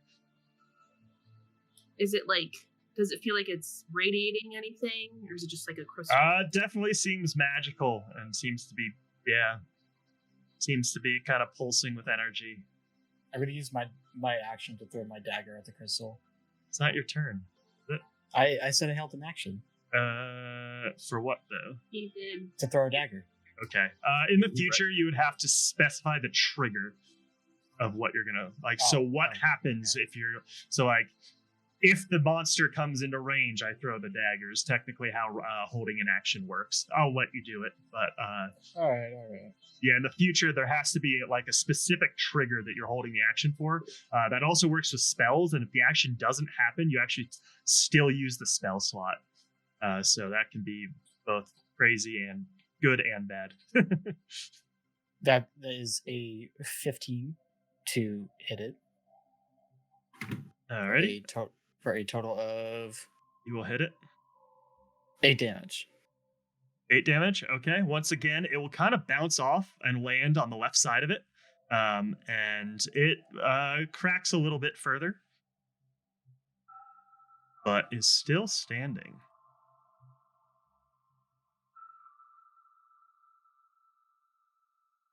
All right. Can I see it now? Yeah, One of the- you would be able to see through the edge of the trees this crazy looking, as I said, like vines intertwining between each other, and there's like a cavity in its chest, and it has this crazy head with horns and apparently no eyes, and it does have hands, and it's holding the staff that's pulsing red, and different threads throughout its body are also pulsing red.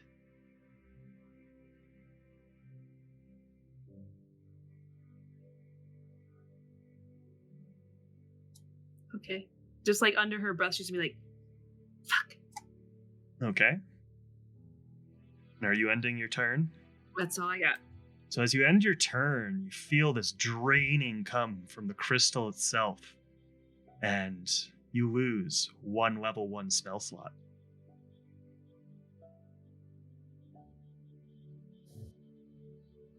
Excuse me? Mana drain, bitches. What's mana? My Wait, dad did it for me. Spell slot drains. Was that just for her or everybody? Just for her. Okay. A little bit of metagaming. Anyone that within 5 feet of it that ends their turn within 5 feet of it.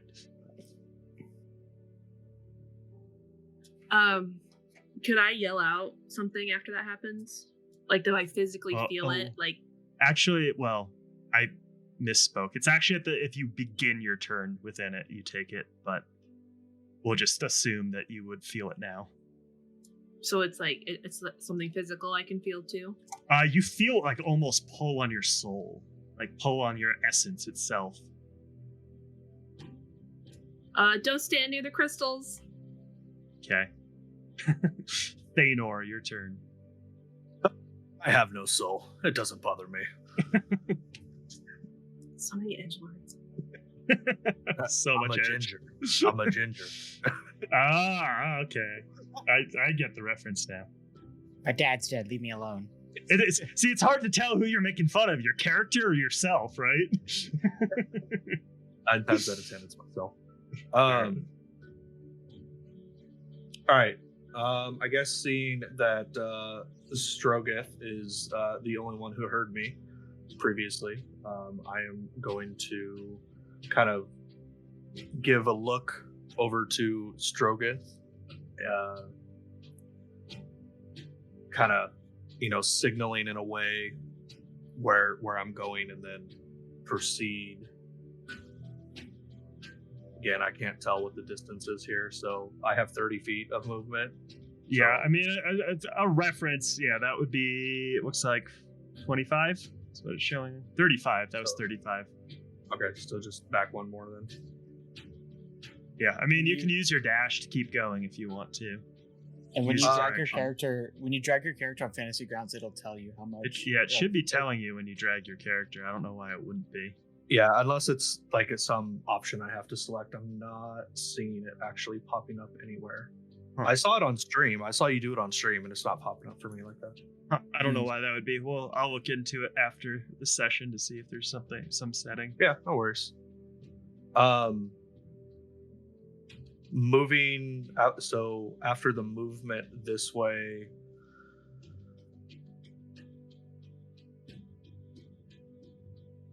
none of the people who have seen the creature have yelled anything information-wise back to us, correct? Not about Just the that- creature. Don't stand just near that the crystals. crystal. About all you've heard. And Okay. that the creature is large. That's all you've It's heard. very, very large and has noodle arms. Oh wait, no, that's Gaelic. Wacky waving a flint alarm feeling too, man. This is why I'm dexterous. I'm Is it- quad- Is it Quadruple one jointed. of those like air things that like use car lots? Like, No, it's just the fact that I'm quadruple jointed, so that I can like spin Oh, my okay. entire arm like in a circle. sorry. He actually has 2 elbows. One going in each direction. So I guess going per the rules, saving my action here. I don't know what clarification I need to give here, but I guess. So what would you be trying to do to save your action? So you would either have to ready a spell, ready a cantrip, and then like the action can be if any monster comes in range, or if I see any monster in range, it can be. You can ready a healing spell if any of my friends take damage, but you have to specify, and then if the reaction goes off, you have to take it. So it has to be a very clear cut. If this happens, I do this. Is how you trigger a hold action. Because I've seen hold actions go terribly, terribly wrong. I'll do a hold action on Ray of Frost. Okay. And the trigger would be if. Let's just go with if I am attacked. Okay. Alrighty. Is that all kosher? Is that good? Yeah, that's fine. All right. And ending my turn there. Okay. It who sunders the land. Once again in your head, you hear this garbled, warped sound of his voice as another cast once again.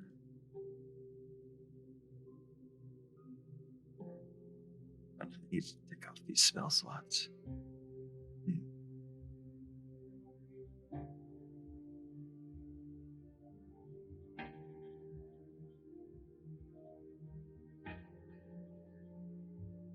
Why do I have so many more of those than crystals?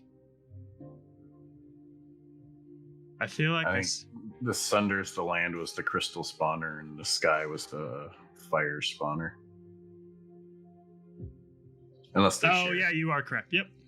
That's why. I was like, something's out of whack here. It's hard to keep them in track when they look exactly the same. Hold on. Let me move this pointer. So he will spawn another crystal. Yeah, it's probably about 60. I'm going to spawn a crystal over here. He will end his turn. Actually, he's going to take a couple steps back and end his turn. Corbin, your turn. All right. I see that we're splitting up. Not entirely happy with it, but You can say something. we're like, we really shouldn't split up. And then I'm going to follow my compatriot up ahead because why not?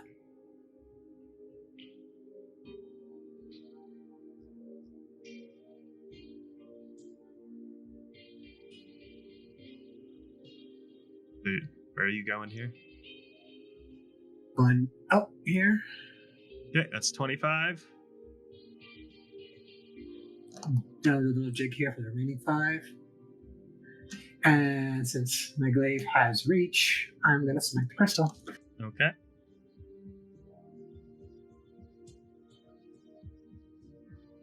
Be looking at it and be like, this was a really bad idea.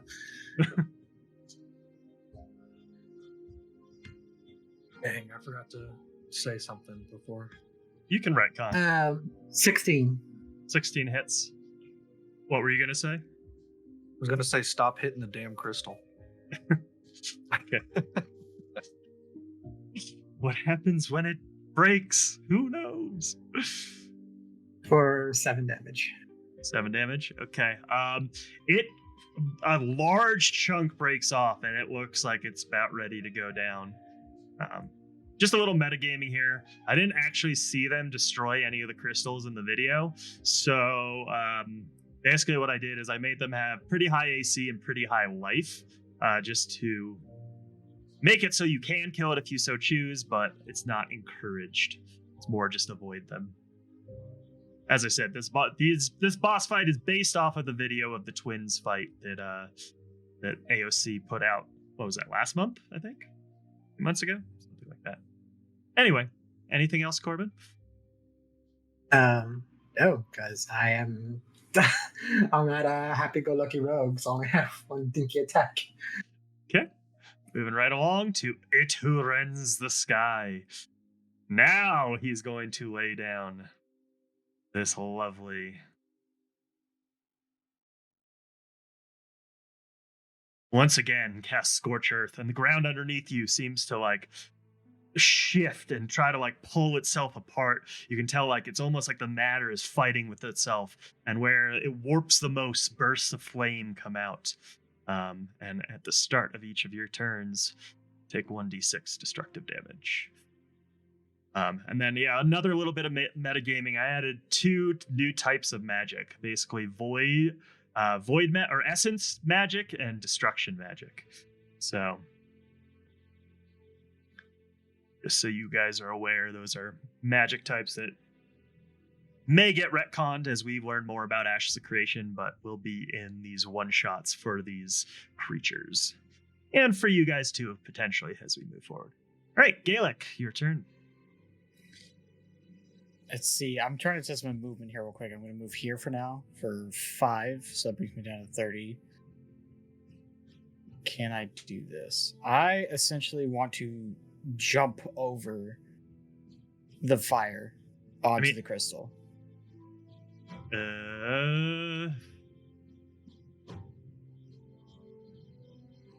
I believe that would be doable, because, yeah, you can jump and carry yourself beyond your movement.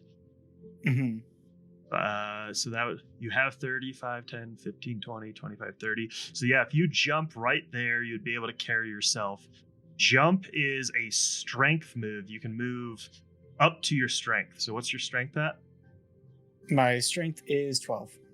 Long jump. So I believe you'd be able to move 12 meters. Yeah, that would be allowed. You can land right there, jumping over the fire. Alrighty. And then the jump is a bonus, right? So I can still do my action. Jump is just part of movement.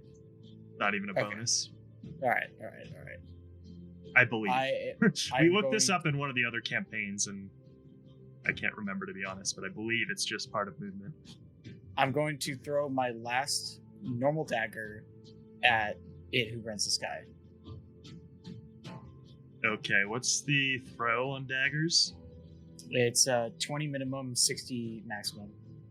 No, so that's 20 at advantage, up to 60 at disadvantage. So that's the way the range works. The minimum number is the what you can throw it with proficiency, and then after that you lose, and you would have to throw it disadvantage. So you're saying it's not a good idea if I attack this crystal, right? I don't know.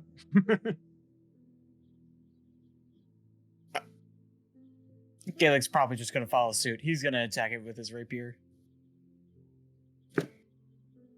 Forehead, 23 to hit. 23 hits. And then that will be 6 piercing damage. Okay. Is that with sneak attack?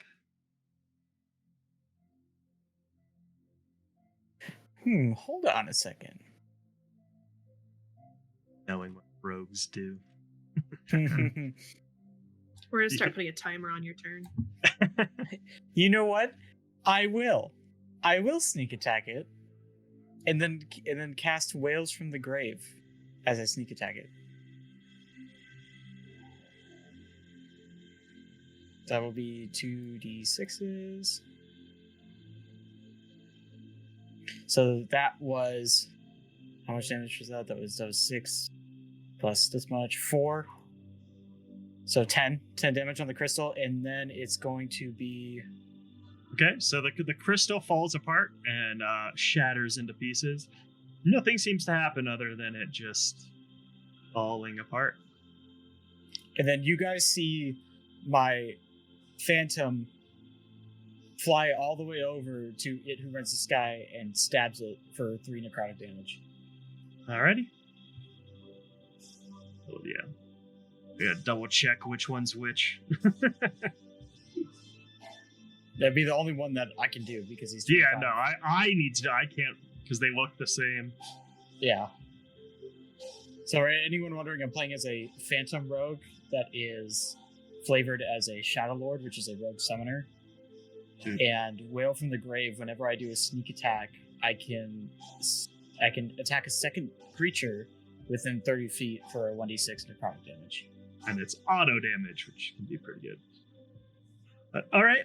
Anything else for your turn?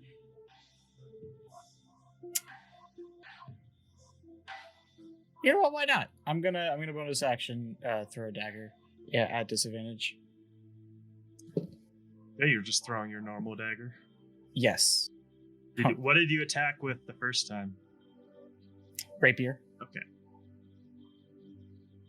So that is a lowest is a 4. That's an 11 to hit. 11 misses.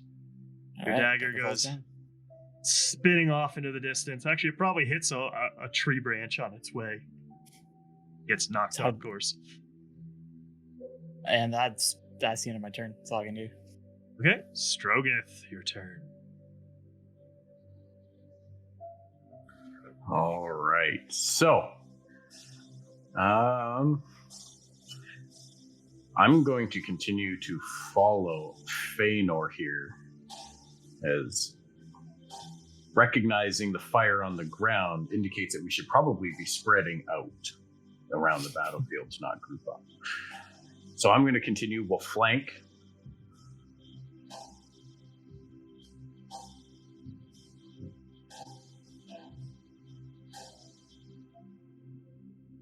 What is this dash ability I have? Dash allows you to use your action for double your movement speed.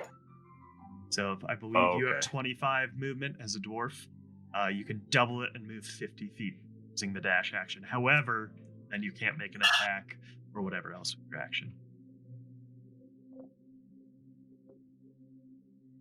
All right, I'm going to do that and move 50 feet here. Okay. So that should go there, and then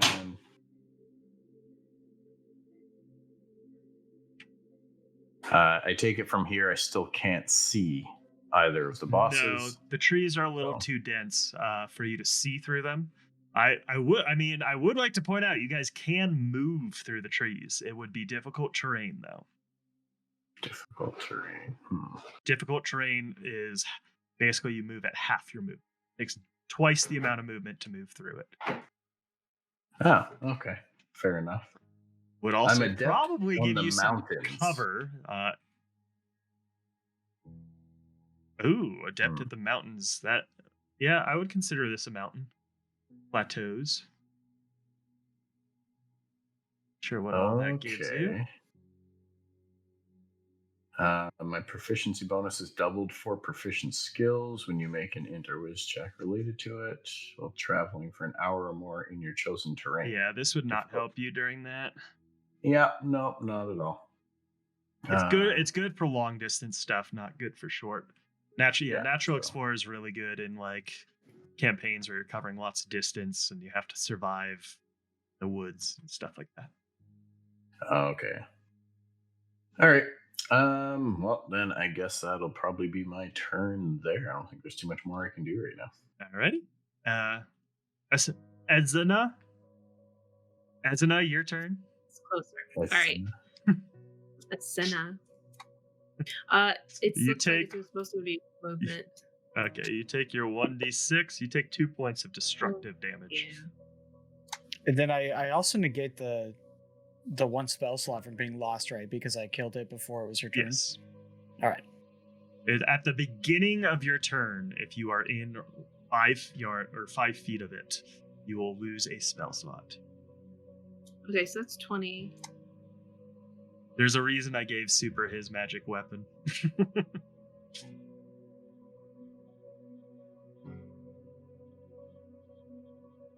And that's 10, but I'm gonna go ahead and take the dash action just to get right up on it. Going in hard. That's your healer, boys. Yeah, I figured no one else would take healing, so I took it. But when I get there, I can't do anything because that was dash. You have a thing. bonus action.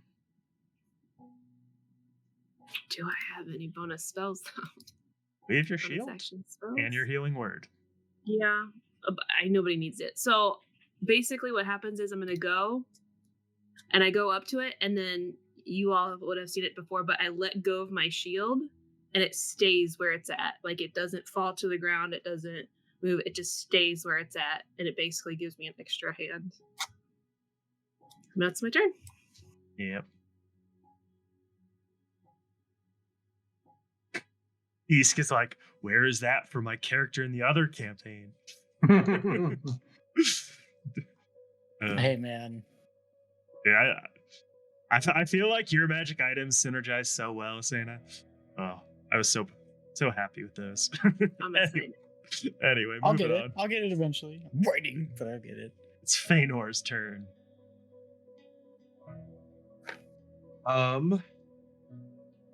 So the saved action is gone now, right? I would have to resave an action if I want to. Yes. Do that again. I am going to continue down the path here. Again, sorry, I don't have the distance, so let's say That'd here. be 25. All right, so just go one more here for 30. And Now, you could either attack the crystal or you could dash and try to keep getting closer and get up there. what is my dash's double distance? Yep. You'd be able to move another 30 up, try to get closer to the bosses. Well, I don't want to get close to the crystal based on the advice that was given to me earlier.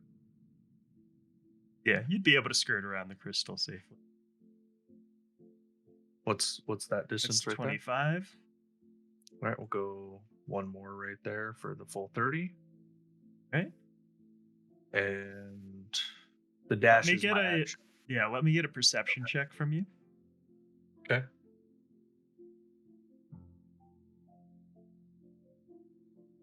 Jesus Christ. 9. 9.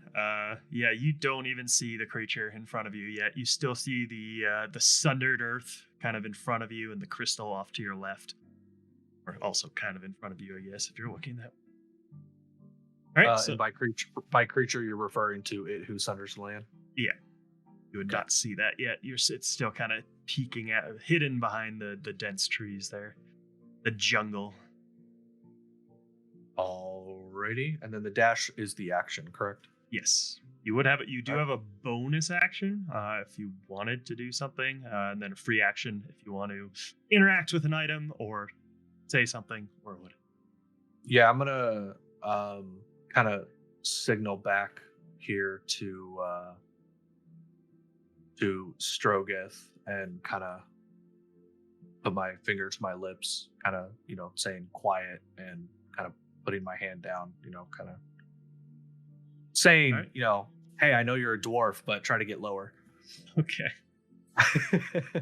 get low. and my turn here. All right. Moving on right along. It who sunders the land is going to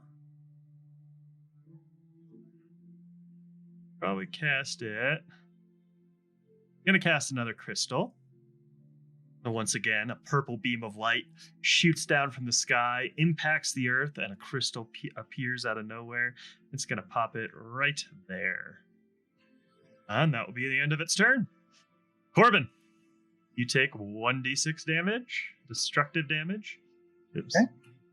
Which is a 1. Ah,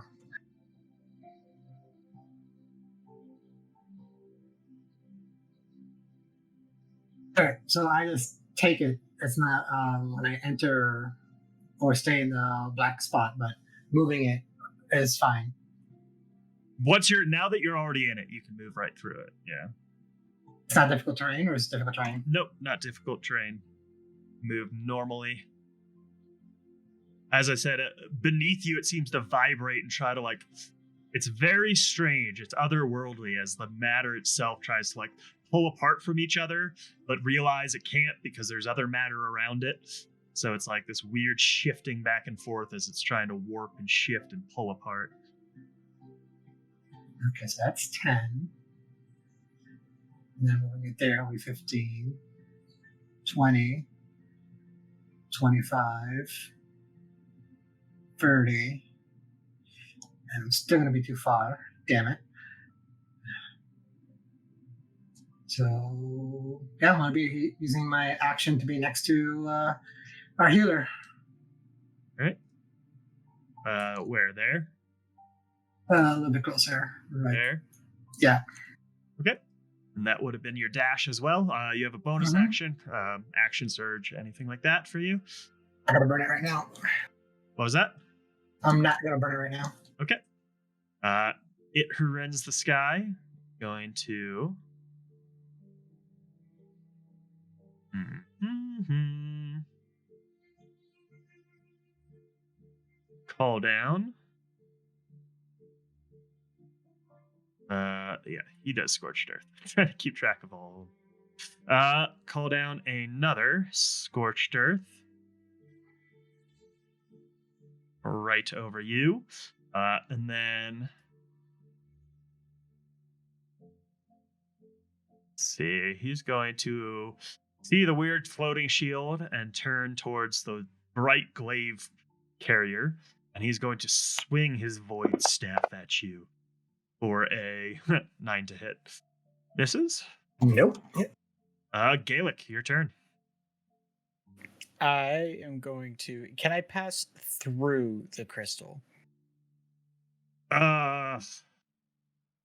Yeah. Okay, I want to move here. And then I'm gonna move right next to. It is another 10, so I'm gonna move right here. Okay. And then I am going to sneak attack with my rapier because I have advantage. Why do you have advantage? Because there is another person within 5 feet. That doesn't give you advantage. The way sneak attack works is either someone else is within 5 feet or you have advantage. Got it. I wasn't even going to roll advantage anyways. I just said I have advantage to sneak attack. I don't know. Yeah. Whatever. Don't worry. When I first did a rogue, I thought I had advantage on every sneak attack. And then I was like, oh, wait, no. It's 16 to hit. 16 hits. Okay.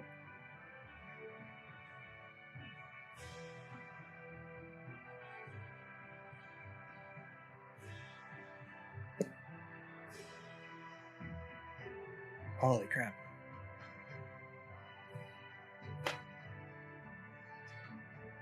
For 11 damage. And then I'm going to use D&D Beyond. So I haven't been using D&D Beyond because of the fact that the rolls suck, but I'm going to start using it because it takes way too much time. And then I'm going to bonus action attack with my short sword.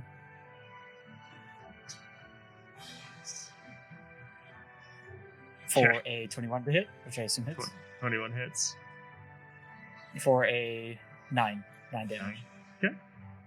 You only rolled sneak attack once, right? Yeah, you can't. I don't think you can do it twice. Okay. No, you cannot do it twice. Not on the same turn. Right. Yeah, just making sure.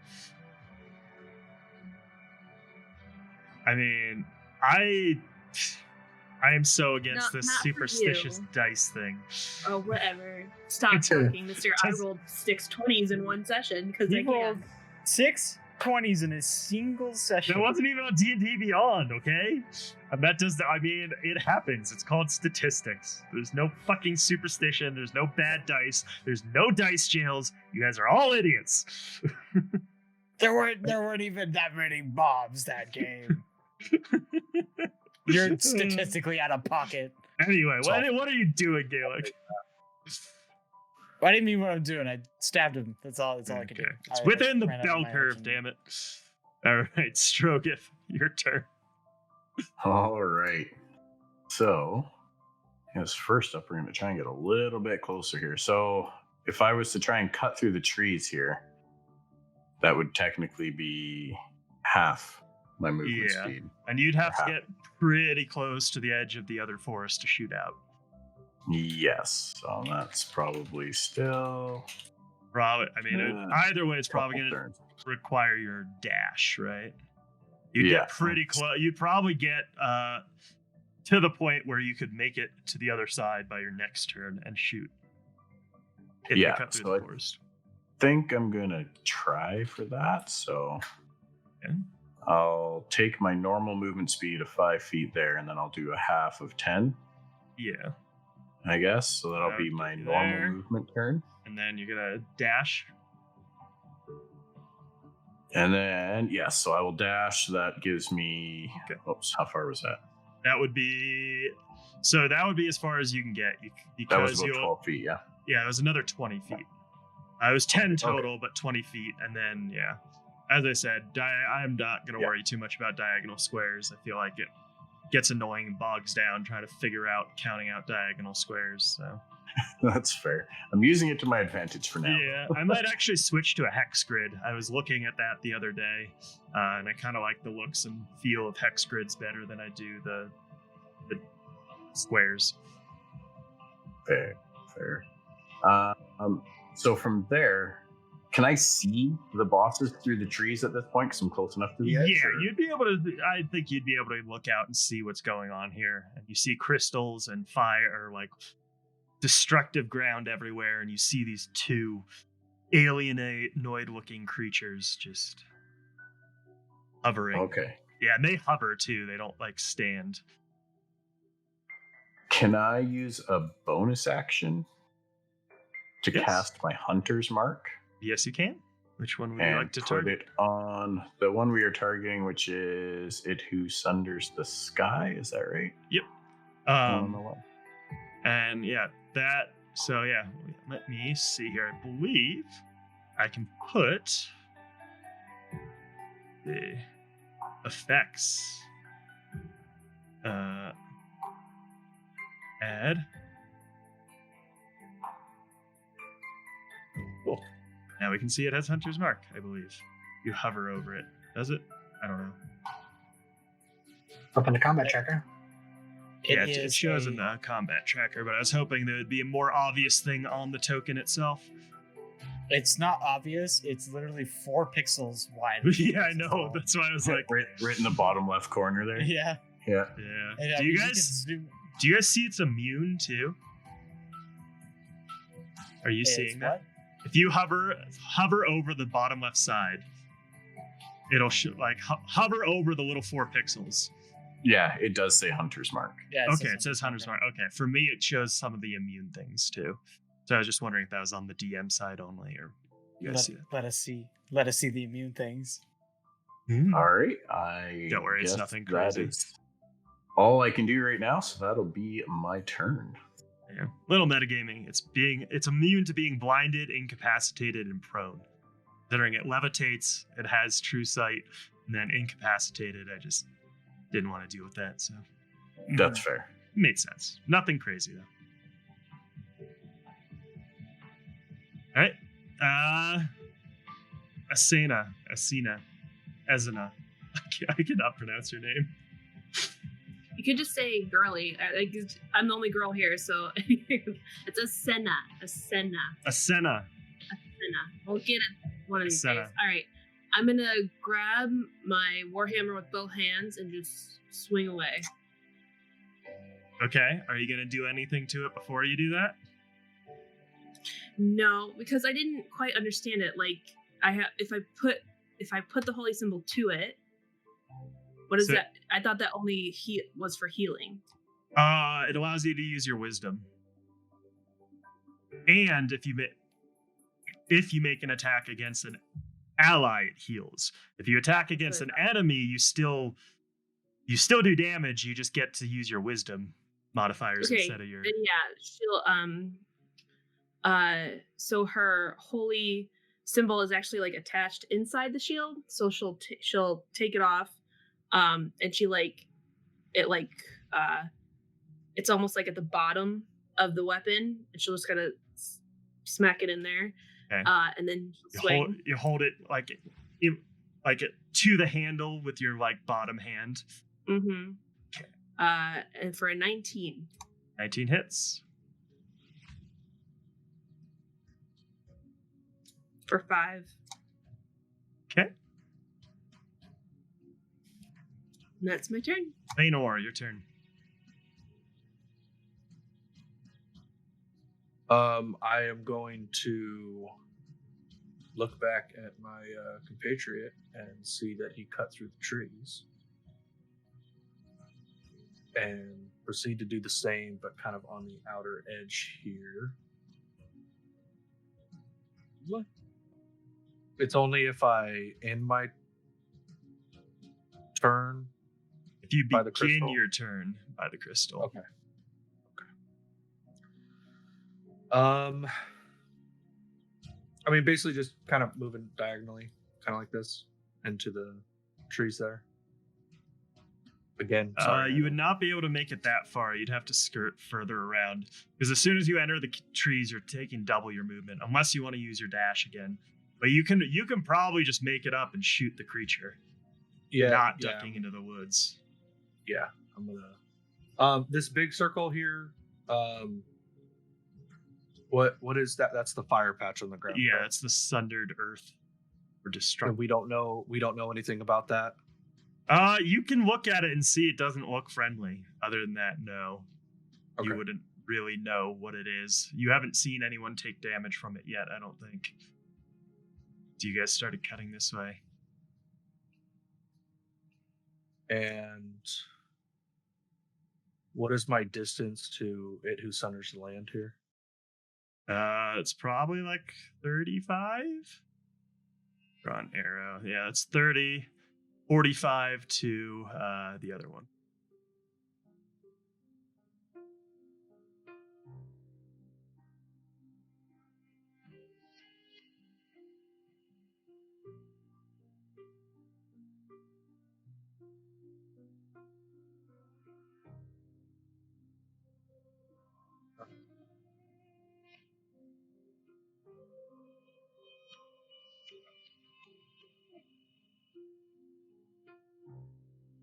Just making sure I remember these correctly here.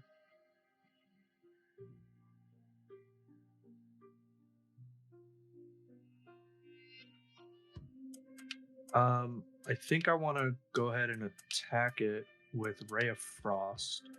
Okay. So 60 foot range. Yep. So I need to make a. Oh no, you just make a ranged spell attack. So just click the +5 next to Ray of Frost. 18. 18 hits. Now click do the damage. 7. 7. That's a good roll. And yeah, it will be slowed, so its movement speed is reduced by 10. The start of your next turn. Not that it really matters. They don't move too much. I kind of gathered that. Just in case, they start sprinting at people. All right. It who sunders the land is going to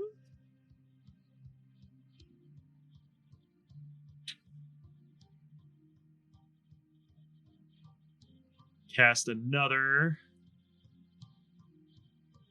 Void Crippler. Another crystal comes shooting down from the sky.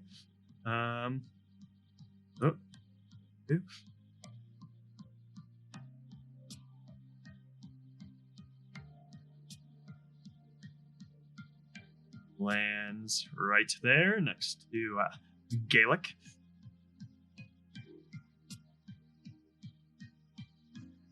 And it's going to make a staff attack against same glaved person for a 19 to hit. This beats it. All right. It is 11 points of bludgeoning damage. Corbin, your turn. I hit me for 11. Yep. And you also take 1d6 or 2 points of destructive damage from the fire. So that staff attack, was it like a bolt or something that hit me? Nope. It just reaches out and swipes at you. Straight up bludgeoning damage.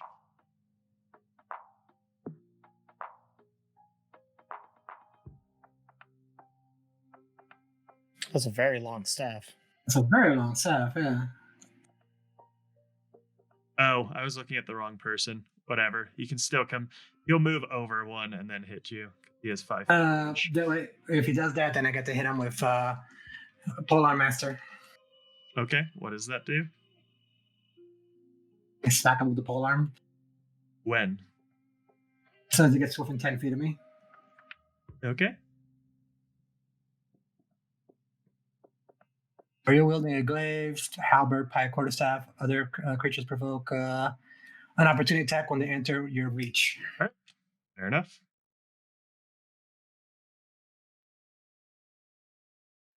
As I said, I keep mixing up the two. I need to put something slightly different in their token images in the future.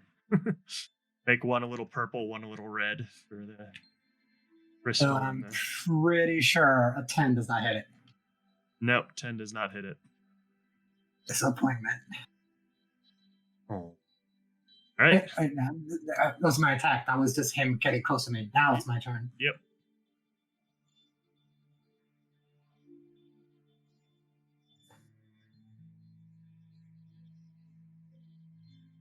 I should still be within his 10 feet range. No, there's no way. If I move here.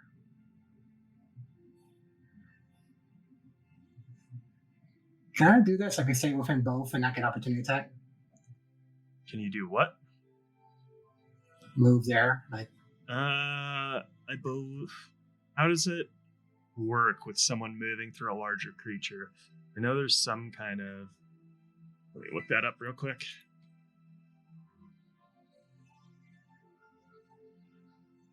Just do a running slide or roll underneath it since it's floating.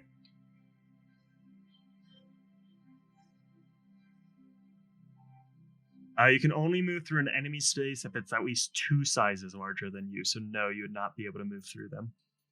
okay, so go back then. Then Unless you're a halfling. Halflings can move through creatures of 1 size larger.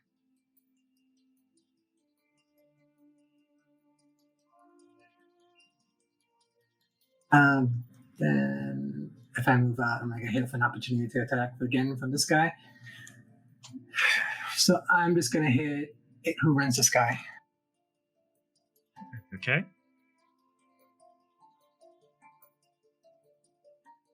Are you staying in the fire patch? Because if I move back, I will get opportunity attack. Yep. But 1 opportunity attack is probably less than multiple hits by fire. Okay. Up to you. Just saying. All right, so 19 to hit. That'll hit. And it who sunders the land takes a swipe at you for 20 to hit. Yeah, that does it. Okay. How much damage do you do to Sky? 13. And then I polearm master. I get to hit it with the butt, the other side of the polearm. You said That's my bonus. 13 damage? 13 damage. Okay.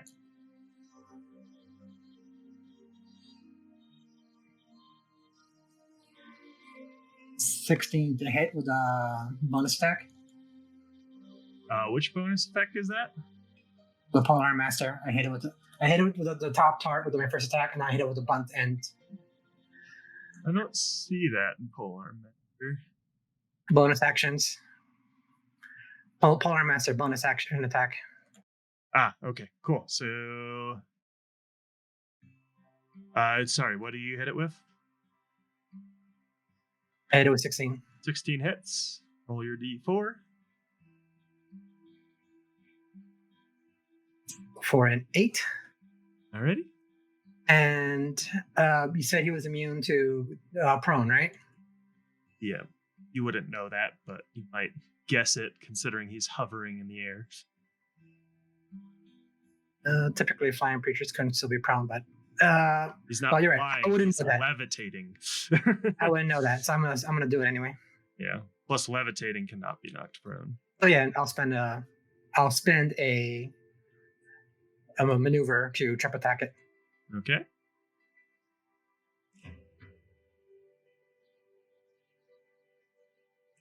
I'm guessing it automatically fails. Yeah. I mean, is the only thing on this trip attack the knocked prone? Yeah, basically is when you hit a weapon attack, you can spend 1 superiority die to add to the damage roll. And if the attack is large or smaller, it must make a strength roll of 14. On failure, you knock the target prone.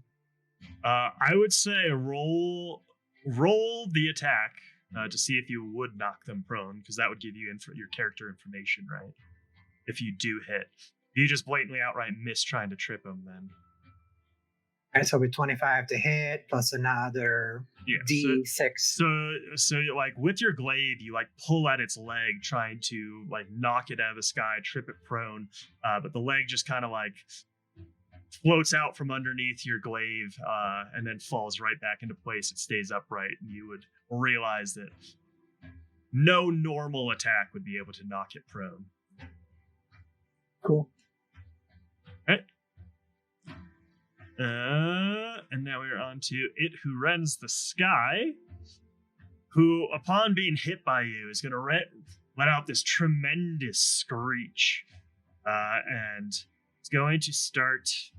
The Ancient begins to draw on all essence around him, channeling for 1 round. It loses the ability to move or take reactions. Each creature within range at the start of its next turn takes 1d4 essence damage for each creature that was in range when the spell started being cast. So because 3 of you would take 3d4 if you are in range within 20 yards or 20-foot radius of the creature at the start of its next turn. But we don't know that, right? No, just start this kind of purplish energy would start like pulling. It would be pulling from you personally and pulling from the ground around it. And you see it like drawing in this purple energy. Oh, Bardic, one thing. When I pulled away and it who sunders the land got an opportunity attack on me, how much did it hit me for? What did I say? Did I say? I don't think. Maybe I didn't roll. My bad. 8. You shouldn't have said anything. I'll be honest. That's fair. Yeah, I got distracted by all the tripping and stuff. Yeah, I'm very hurt.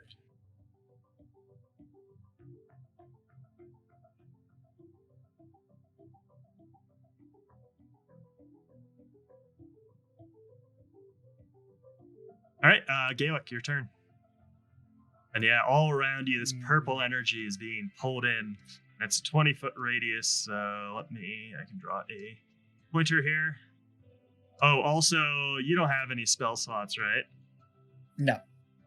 So yeah, you would not lose. So that's the 20-foot radius there. You would not lose a spell slot, but you do feel something from the crystal pulling at your soul. Okay. That's a large radius. Yeah, and you can see that it's like its staff is bent down, kind of crunched over, the staff touching the ground, and it looks like it's really focusing. But your character wouldn't necessarily know anything other than that. Does it look like it's concentrating on the spell, or does it look like it's staring straight at me? It's not staring at anyone. It has no eyes, but it looks like it's focused. Yeah, that's all I can say, really. Okay, it looks like it's focused. All right, I'm gonna take a sneak attack with my rapier. Okay. For a 20 to hit. 20 hits. That is 8 for the rapier damage. And 4 for the sneak attack damage. Okay, so 12. For a total of 12. And then I'm going to take a bonus action, disengage. Yeah, and as you hit it with the rapier, it does not seem phased at all. Its focus is not even seemingly lost or anything. A bonus action, disengage, and I'm going to move outside of the area. Okay. Is the damage still applied? Damage is still applied. Yeah, it takes the damage. It just doesn't. Because so that was my way. So in little metagaming, there's what are called concentration spells, which if you hit it, if a creature takes damage while during a concentration spell, it needs to make a Constitution saving throw. There's various dice rolls or checks for that. I won't go into that. But if it fails the Constitution saving throw, it loses concentration and the spell fizzles out. So that was me saying it's not even phased. This is not a concentration spell. Copy. Thank you. It's like a spirit bomb. Pretty much, yeah. As I said, this is all based off of the actual video of the boss fight. So tried to come up with ways to work it into D&D and make it fun and flavorful, hopefully. Anything else from you, Gaelic? I got nothing. All right. Rogith, your turn. You are now at the edge of the forest. You would have to move forward like 5 feet to shoot out, but you can kind of see peeking through. Yeah, I'm gonna move up here to the edge. I still got my hunter's mark here on the target, so what do we want to do? What do we got here? Well, with the hunter's mark, I get a bonus 1d6 on there. So I'm going to go ahead and attack with my bow onto my marked, what is this? It who rends the sky. All right. So I'll roll a hit. We've got 10 plus 7, 17. Hits. Beautiful. All right. So we'll roll our bow damage here. And I believe D&D Beyond, you will have to roll the Hunter's Mark separately. Damage from it. Correct. So I got 4 damage from my bow. And we'll go roll the Hunter's Mark now. And an additional 3, so 7 total damage.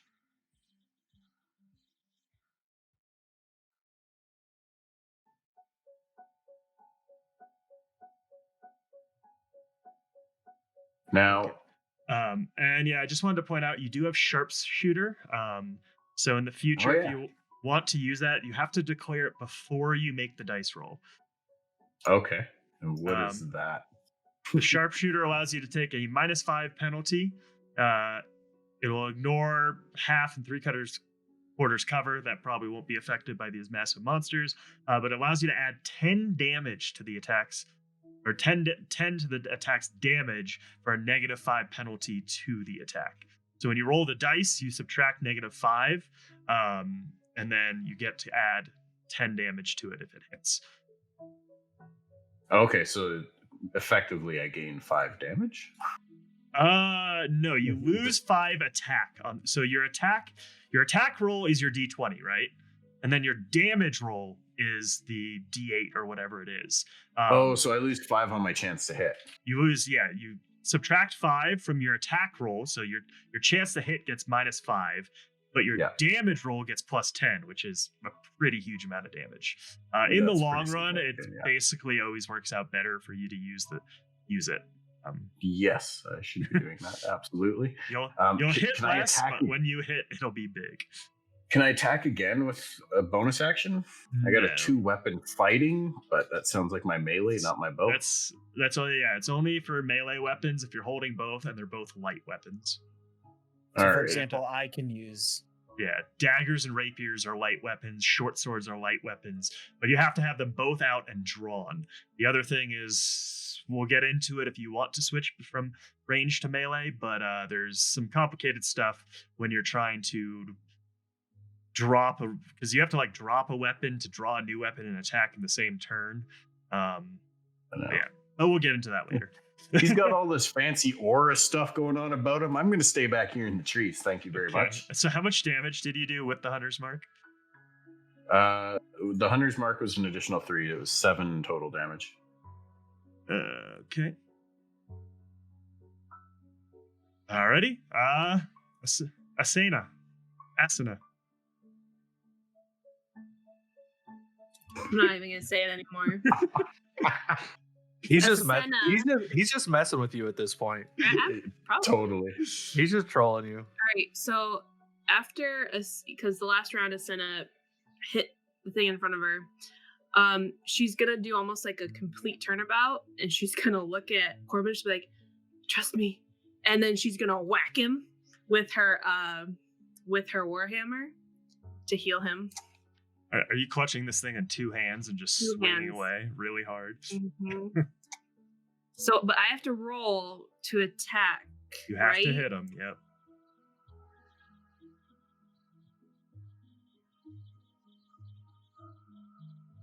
Can I choose to be hit? 22. Nope. That works. Yeah, not how it works. There's got to be a risk reward to it. Having 1d6. auto healing on every turn would be way too powerful. 1d6 plus your wisdom. Yeah, so that heals you for 6, and then as a bonus action, I'm going to cast Healing Word at 2nd level.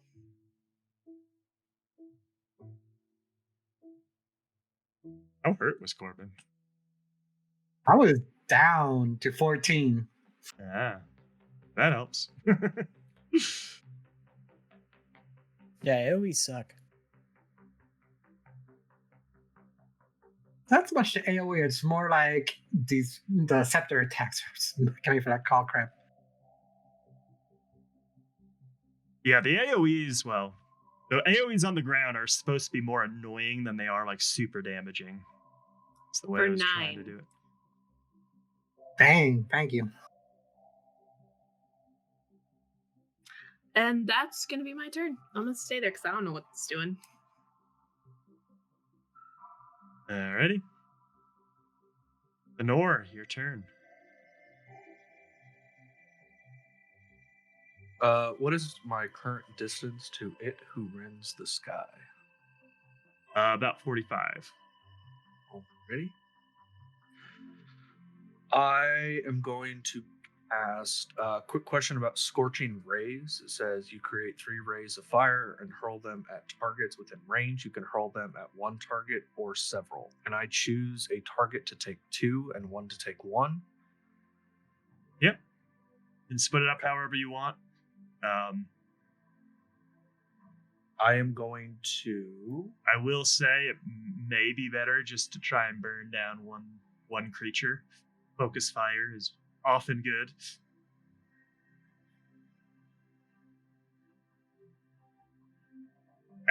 At least from the AOC, this wasn't one of those fights where you have to burn down one at a time. At least from what I saw. I could be wrong. It's a council fight. They have, once we kill one, they all, the others. Yeah, it just respawns, and it respawns with double health and double damage. Well, I can't go into it, but you're not far off. Yeah. Oh, I know. Working as not intended. I'm going to send 2 beams at it who rends the sky, and Okay. I'm going to not heed your advice and send 1 at Sunders the Land as well. Fair enough. Make attack rolls for each. Okay. All 3, basically. Got a 8. Misses. We'll do the first 2 for the sky. Sounds good. 22 And 2 hits. and god damn 10. And misses. So roll your 2d6 for the first one. 11. Right. Anything else? I am going to. So moving through the trees is half. Clipping that edge would be fine. He'd be difficult terrain. I'm wanting basically to go here, still within the edge of the Yep. tree line. That would be just fine. Okay. And you see a rowdy dwarf hanging out in the trees right next to you. Do I see him? Yeah, you'd probably see him. You'd see his top knot popping out from the bushes. I don't know. Scare me. I think it's a brown snake or something. And I will. I feel like I'm not doing enough in my turns, but I'm also like at range. So. Well, yeah, you just started getting in there. I'm not like blatantly missing anything, right? No, I don't. Okay. I mean, you probably don't need it yet, but your staff is a bonus action to restore your spell slot restoring staff. Also, a little bit of advice metagaming here. You may or may not want to save that for your healer. Kind of depends. So part of the rules is not really required, but a DM will often give you some indications when something gets to around half health and when a monster gets to maybe 10 to 25%. So when it's like getting close to death, that might be another time to use it to get some big burst out, get it down. And what staff is that you're referring to there? That's your staff of mental acuity. Magic staff, the green thing I gave you.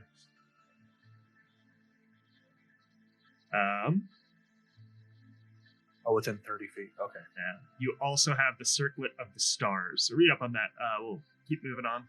Yeah. I've been holding off on the circlet for now. Yep. So it who sunders the land. On seeing that these guys fighting or shooting at him, he's gonna move in over here. And he's going to do the same thing the other one is doing and start casting. Oops. A 20-foot radius essence drain, essentially. Essence blast, I think is what I named it. Corbin, your turn. How damaged is it who rents the sky? I mean, from what you can tell, it looks not too bad.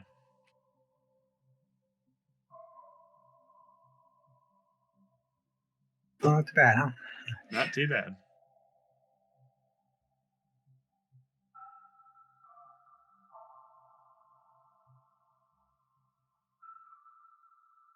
And this dark circle, though, I see like the obvious sense that the tremors are going on in the ground or something.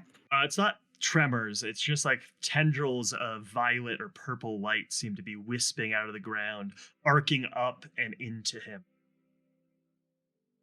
He has a staff like down in the ground doing this, right? Yeah, and the staff is down in the ground, kind of like he's obviously concentrating on what's going on. Not mechanic concentrating, but focused. Oh, let's see then. I'm just gonna smack him. Smack him. A smacka.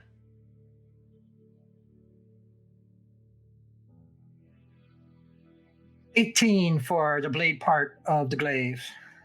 18 hits. 15 damage of the blade part of the glaive. Okay. And yes, Dread Katak, these are the twin this is the twin boss fight, kind of reimagined or themed into D&D. I was saying this before, but my ultimate goal is to run a full Ashes of Creation themed campaign with custom races or homebrew races, homebrew classes, all this other stuff.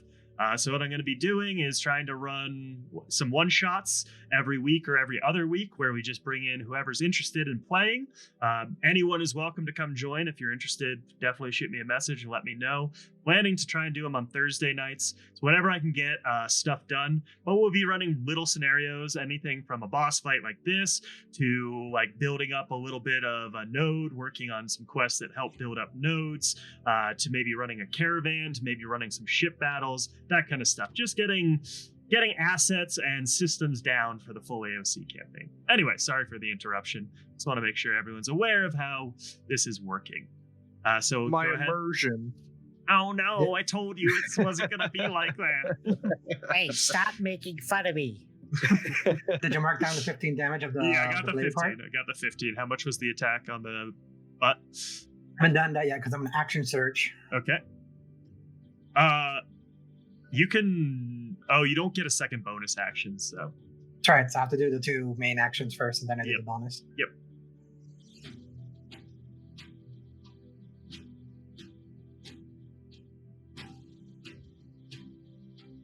27 to hit with the blade part. 27 hits. Yeah. 12 damage with the blade part. Okay. Now I'm hitting it with the butt. Okay. And if you know it hits, you can just tell me it hits. You don't have to tell me the roll. Okay, the butt I'm pretty sure misses because it's only 10. Yep. Yeah, if it's on the fence, you can tell me the number. Otherwise, just tell me it hits and consider procedural damage.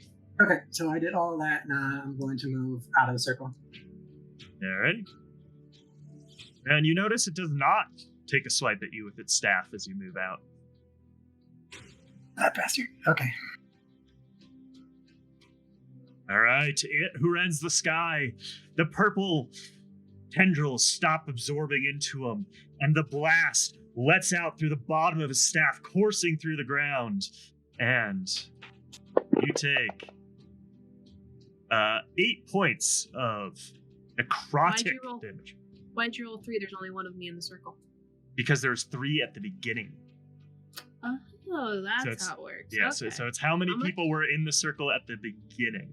8 points. And it's, I believe, it's essence damage. I changed it from necrotic to essence. Sorry, I kind of missed what just happened. I apologize. So basically, it spent a turn drawing in essence from around it. So the people in the circle, any plants, the land itself, it draws in essence itself and then lets out a blast. And it did damage equal to how many people were in the circle to start.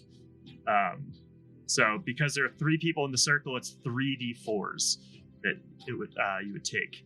And once again, your characters would not know like the inner workings of the mechanics, but they would see the blast go off and they would see Asena get damaged by it. Asena? So we know it's dangerous now. Yeah, you know it's dangerous, and you're standing in it. So, also that circle. Don't know the range necessarily, but you can kind of see where the tendrils are going. I did kind of misdraw that circle.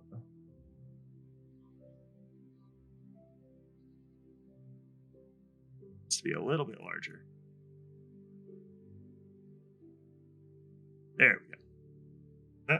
Yeah, those are the same size. Anyway, this other one disappears now. Hey, Dread Katak, thanks for the tier 1. I appreciate it. 6 months in advance. Holy shit. Thanks, bro. Much appreciated. I appreciate the support. And supporting all of these fine players. Anyway, okay.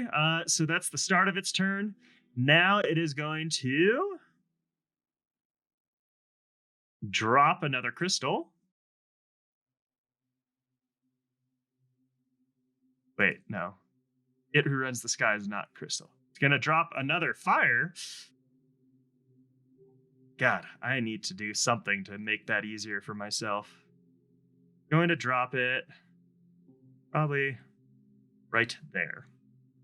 Drops another fire, and then it's going to take a staff attack against our fancy cleric here for a 14 to hit. That misses. All right, Gaelic, you start your turn in that. You take 1d6 destructive damage, 6 points of destructive damage. And it's your turn. It's a little rude, isn't it? And I'm just gonna move through it back up to where I was before. I'm going to do a rapier sneak attack, and then I'm going to throw my dagger behind him, the Phantom Silver dagger. Mm-hmm. So that is a 22 to hit with the rapier. Okay.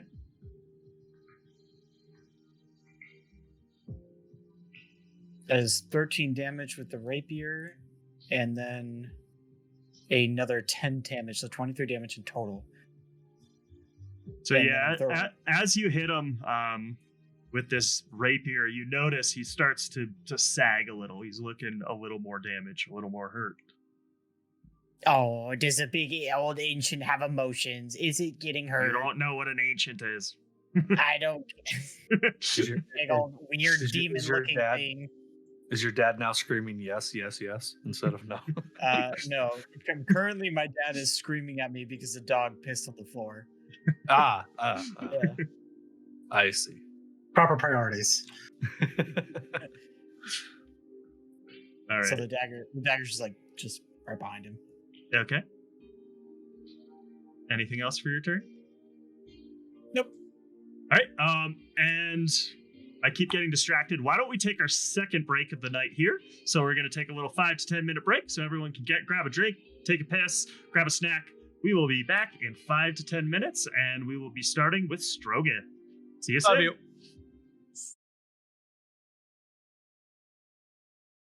So I'm going to go ahead and move my character as far as I can, because I really don't know what the full radius and effect of this. So I'm going to go as far as I can, go on the edge of the tree line here. You can kind of see the tendrils of like purple light that are like arcing up and into him. Kind of stop right in front of you there. Perfect. As far out of dodge, anyway, as far as we can go. Get away from that guy. I can look over and I can still see he who sunders the sky is starting to show some of the wear and tear of the battle. So the focus still needs to be over there, I believe. So we're going to go ahead and ready our sharpshooter. And then take a shot. He still has the hunter's mark, yeah? Good. Yes. We're going to go ahead and take a shot at the he who sunders the sky. And remember, you have to manually subtract the -5 and then manually add the +10. D&D Beyond will not do it for you. Okay. So we're rolling. We got a 7 + 7 is 14 minus the 5 is a 9 to hit. Yeah, you miss. No. Yeah, so yeah, you wind up really good trying to get a really strong shot off, and unfortunately, try it goes once flying and into fail. the distance. Yeah. All right, so that takes up that action. I'm going to go ahead with a bonus action though, and I'm going to put ensnaring strike. So one thing to note, Hunter's Mark is concentration, so is ensnaring strike. You can only have one concentration spell up at a time. You would drop your Hunter's Mark if you use ensnaring strike. Ew. Yeah. Well, I didn't get a chance to look at the spells you chose beforehand. I would have read because you chose 3 concentration spells. I see that now. That's all right. As far hey, like is the theme in Ashes, right? Hey, yeah. Player agency, risk versus reward. We got to weigh the pros and cons here a little bit, and if we can maybe root it who sunders the land in place so that it doesn't follow anybody else around or possibly go heal his friend. Maybe that's a good thing. So I'm going to take the risk of dropping the Hunter's Mark for now and try to go for ensnaring strike on it who sunders the land. So it looks like now. Wait, are these guys large or larger creatures? They are large, yes. They are large. Okay, so he has an advantage on this saving. On another note, you have to hit it with a weapon attack for it to land. Yeah, and I think it takes my bonus action to cast. So yeah, you would cast it, and then the next time you make a melee or a weapon attack against it, it would go off. Okay. Am I able to cancel that next turn? Well, I guess I could just take it over the other guy too. It'll go on whoever I hit. So yeah, it'll go to whoever you hit. Okay. All right. Well, I'll ready that then for the next time. All right. Yeah, I guess we'll call that a turn. Asena, your turn. Asena is gonna grab the hammer with 2 hands again and just swing away at the big monster thingy. Swingy swings. For 19. 19 hits.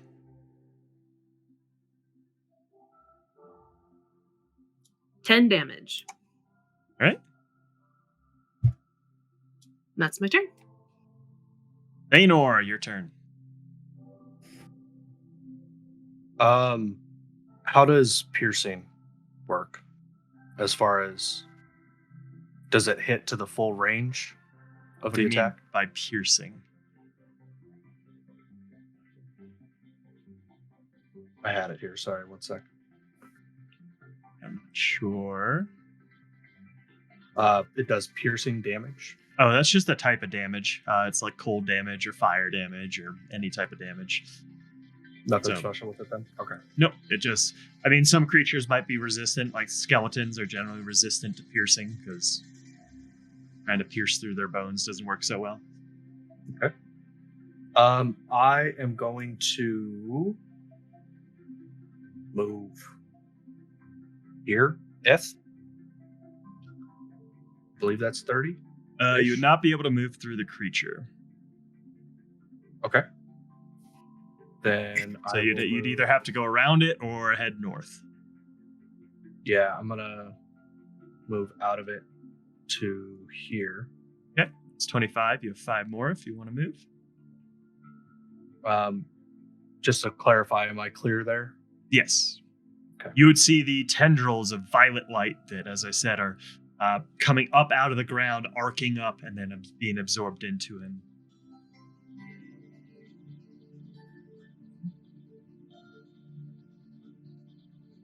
And then Baynor with a kind of a look of all right, I'll do it myself, guys. Don't worry about it. All right, you're taking too long over there. I'll help you out. Don't worry about it. Daddy's here. My dad isn't here.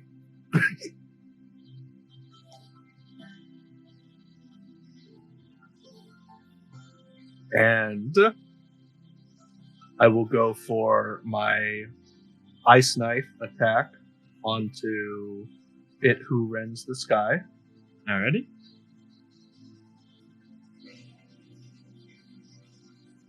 And that is... Oh.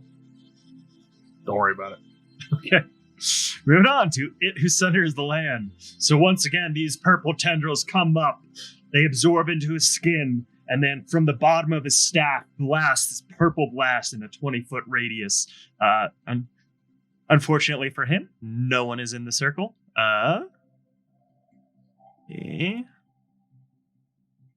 Move that. But he is going to stand up. He's going to fly over here. Hover, fly, whatever. And he's going to drop...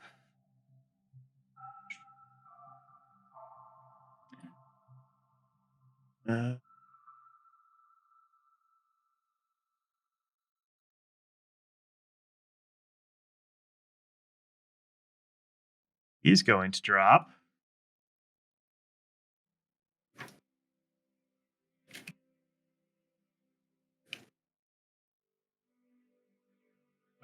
he's going to drop a crystal there, and he's going to swing at you with his staff for a nat 20.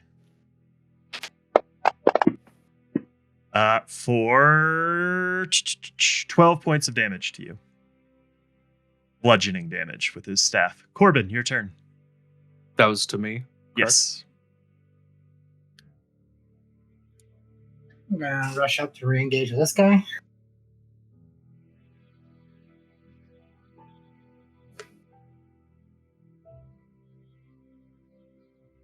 Smack with the glaive. 18 with the blade edge. 21 with the other end. The 15 misses. 21 hits. 18. It was 18. Oh, 18. 18 hits. They both hit.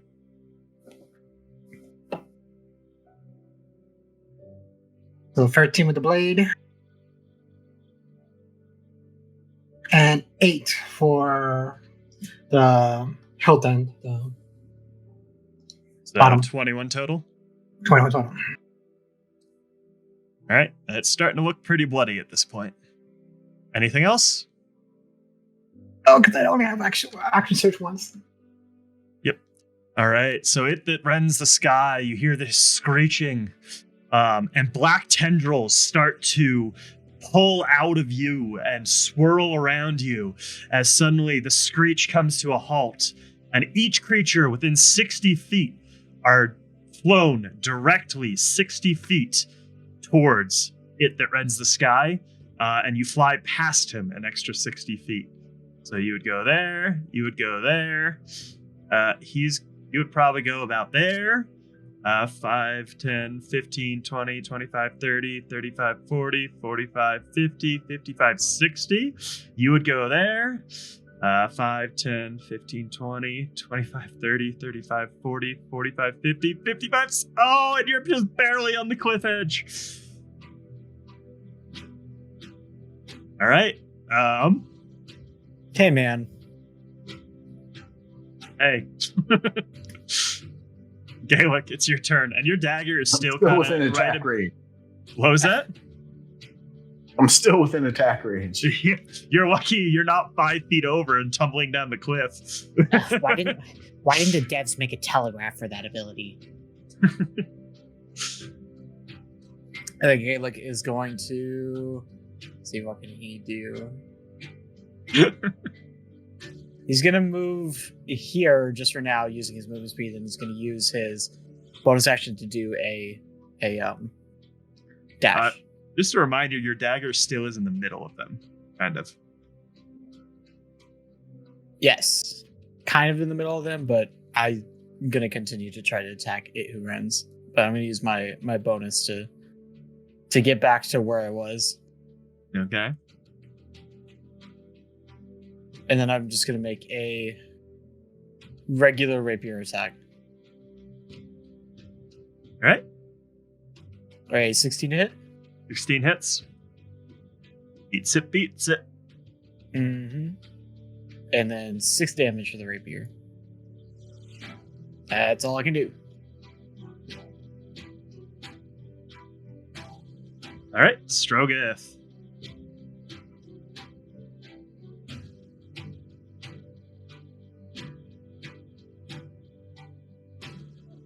So, if I attack it who renders the sky, my hunter's mark is currently there. Will I still get its bonus this turn before it applies the root? No. As soon as you cast the root, you start concentrating on that spell, and the hunter's mark fades, and then you would make the attack with it, right? So yeah. Okay. Yeah.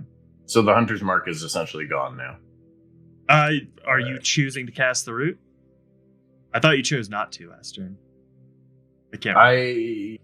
I did leave it active, like as in I was holding it because it takes the turn to charge or whatever. Okay, it doesn't actually take a turn to charge. You can cast it as a bonus action on the turn and then make the attack. But... Oh, okay. Well, in that case, then I'm not going to use it. I'm just going to go ahead and fire the sharpshooter again, and we're going to target it who renders the sky or rends the sky. Yeah, and so remember you can use your force things, your free action, your bonus, your normal action, your movement in any order and split up in any order during your turn. So that's right. Yeah, I don't have to use bonus action afterwards. Mm-hmm. Okay. So my hunter's mark is still here as of now then? Yes, I would say you didn't. Okay. Yeah, it wouldn't have made sense for you to cast it up then.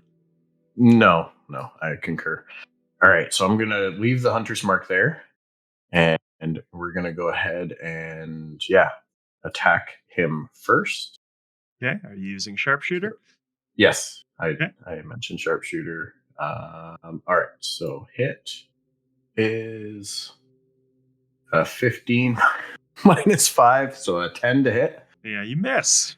God, tell me this thing pays off. You guys keep seeing this dwarf pull up this massive longbow and then... You start trembling as he's at the end of his draw, and then shoot off into the distance. I would have another drink, you drunk. I would say half tilt, since Bar just told me that 16 meets it beats it. That if you take that -5, not even with a nat 20 would you hit. True story. Well, I have a 7 bonus. No, with a nat 20 bonus? Would, okay. Yeah. So he only needs to hit. He needs to hit what? No, my dumb brain forgot about the hit chance. Yeah, he needs to hit a 9. So on out, he's hitting over half the time, supposedly. If apparently, yeah. So, all right. Well, then I'm gonna try and move a little ways away from the cliff because safety. Yeah. So we're gonna go. Move our 25 feet and get on over here. It's a little bit of ways away while still staying at range of things. And I guess that is really all I have right now. I don't think.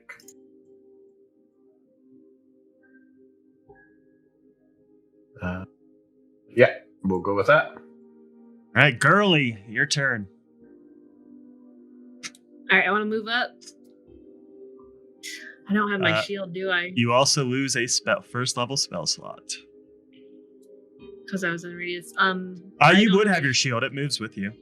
Oh, my shield goes with me. Okay, so Yeah. my shield's here. Thank goodness. Yeah, it literally follows you everywhere. But you did lose the first level spell slot for being in range of the crystal. All right, well, she's not very happy about that. So we're going to swing away.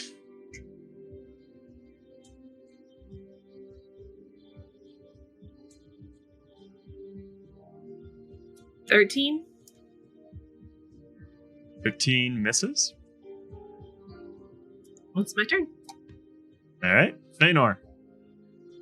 You take 1d6 damage. So you take 4 points of destructive damage for starting your turn in the destructive ground. I suppose.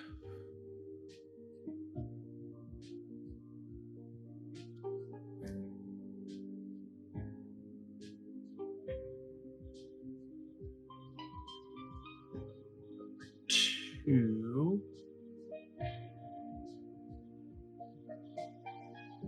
Just kind of move out a little bit here. Okay. And from there, I will then. Scorching Ray.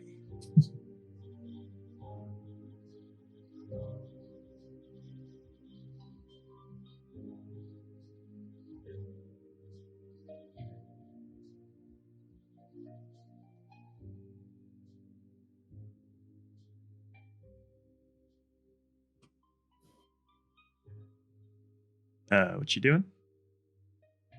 Thinking. Okay. And one thing to note is the way D&D works for those that are newer is you do have spell slots. So as you cast spells, you are supposed to check those off on D&D Beyond. I believe so far you have used a first level and a second level. Scorching Ray and an Ice Knife. So I'll also let you know that if you get just 5 feet closer to them, on my next turn I can do my sneak attack on them. Metagaming. Also, cast your spell first because you'll have disadvantage if you cast it within 5 feet of them. Yeah. yeah, that's what I was going to do the whole time. only metagaming for the newer people. No, I understand. Mm-hmm. I'm going to go ahead and roll this Ice Knife again. Okay.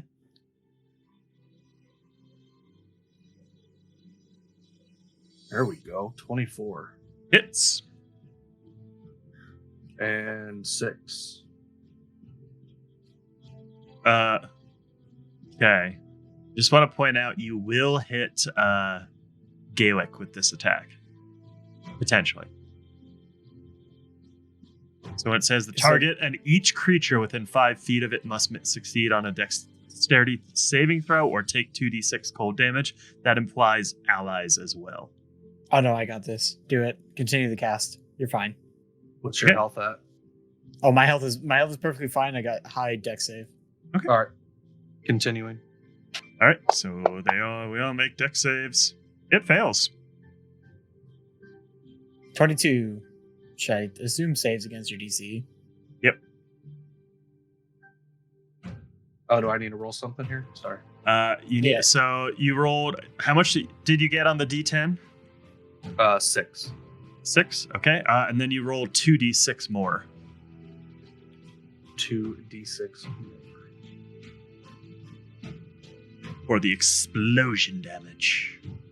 Can I just roll whatever 2d6 I see? Yeah. Bottom left, there's custom dice rolls, so you can just pull that up, click D6 twice, and hit roll. Well, watch out, Feanor. That's friendly fire. It's turned on.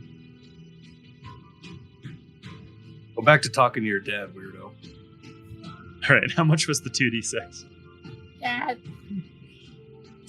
6 total. Another 6. All right. It's looking about as bloody as can be now. We are on to it who sunders the land. Who is going to?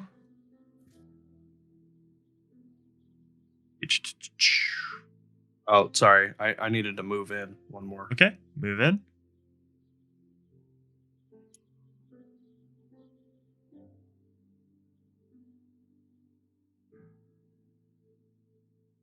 Trying to accept it. Oh, that's why. Go. I was also trying to cast a pointer. So it who sunders the land drops another crystal right there and turns and smacks with its big ol' sticky for an 18 to hit on Asana. Beats it. Asana. You take 12 points of bludgeoning. Corbin, Hey, you woman. your turn. Was I knocked prone? Been a little flying encounter? Nope. You just got flung around. All right. In that case, I'm going to give this guy a very wide berth because I remember his reach. Mm-hmm.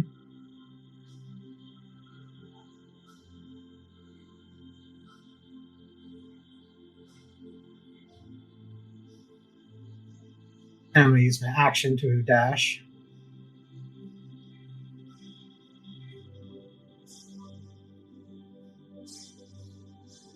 So you saw that path that I took? It was basically going around the outer perimeter. Yeah. That's there-ish. Yep. I can't do anything else. So. All right.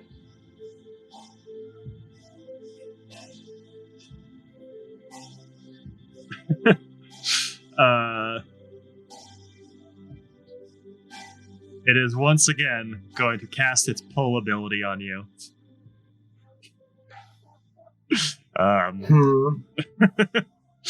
So 5, 10, 15, 20, 25, 30, 35, 40, 45, 50, 55. I will let you make a dex saving throw to see if you can grab onto one of the trees.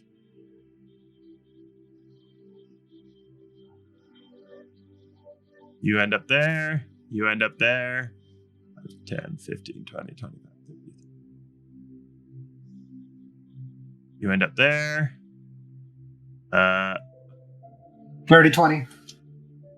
All right, I'll let you save at the edge of the trees there, grabbing onto a tree in sheer desperation. I just got there. Yeah. You're lucky I let you make a saving throw. I was like, you saw what happened the first time. What are you doing right now? Okay, moving on. Gaelic, your turn.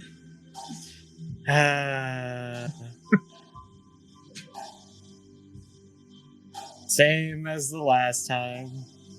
Bonus action dash to get all the way back over there. Give it a wide berth. You would not be able to get in there without taking an opportunity attack. Probably should have said that last time. I was able to wait. Yeah, I forgot last time. I thought I was able to do that last time. Yeah, I should have said you could have, but yeah. Well, I can move out even further if that's. Yeah, you'd have to move out further. So it's right there fine? Yeah, so you can get there. So it's 35. That would have taken a little more. Yeah, that probably would have taken 35, I'd say, to get around. And this is another 35, which would be my full bonus. Do you want to go dash. back to the same spot? Yes, I do. Okay. I see that red marker right there, and if I know anything about metagaming, I can kill him. Okay. Can just pull you away again. Strogan, your turn. Same as first. Well, no, that was just my bonus action. I am going to rapier attack. Oh, that's right. I forgot about that. Forgot you rogue things. 14, that doesn't hit. Nope. Okay. Well, that was it. Strogan, now it's your turn. All right. So, I don't know if I want to gamble on the sharpshooter business again, you guys. I need to help. I need to contribute. So, I think I'm just going to go ahead and shoot this guy right square in the face. at this range, maybe we could do that. Let me hold on real quick. If we look at your character.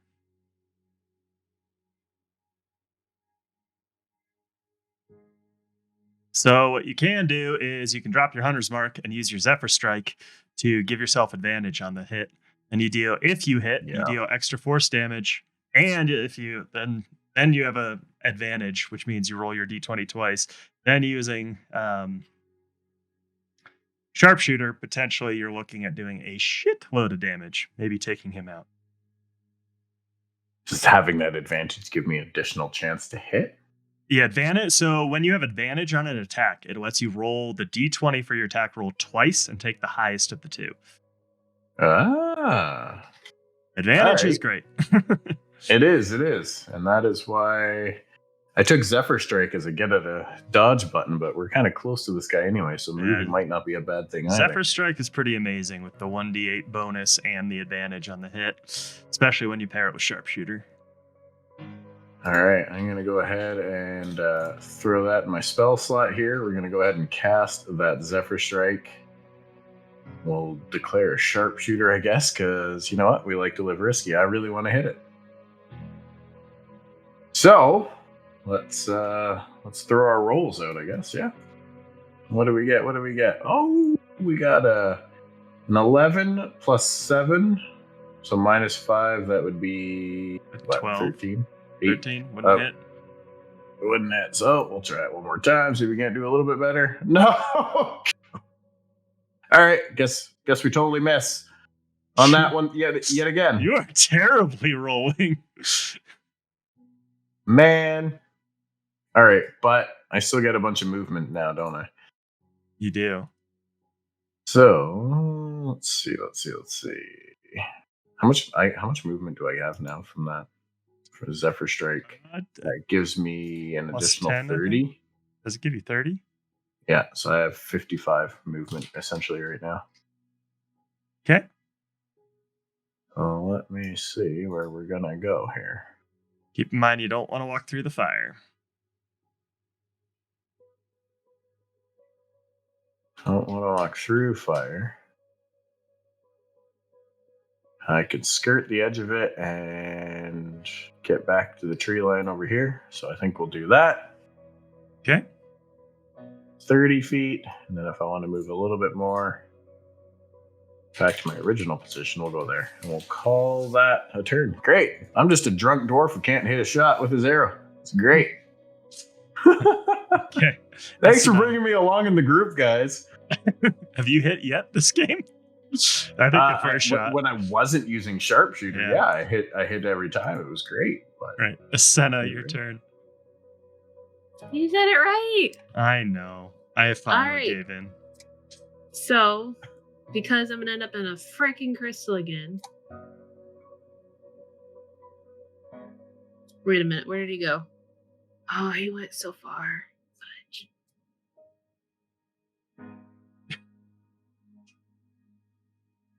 Bruh, I'm doing it anyway. I'm going to cast Bless. Okay. Who are you blessing? The only 2 people that are around me right now. Okay. Want to read out what Bless does for everyone? Sure. So for both, I think it's Corbin and Gaelic. I could do one more, but nobody else is in range. Whenever you make an attack roll or a saving throw before the spell ends, it's 1 minute. The target can roll a d4 and add the number rolled to the attack roll or saving throw. Okay. Man, I needed that.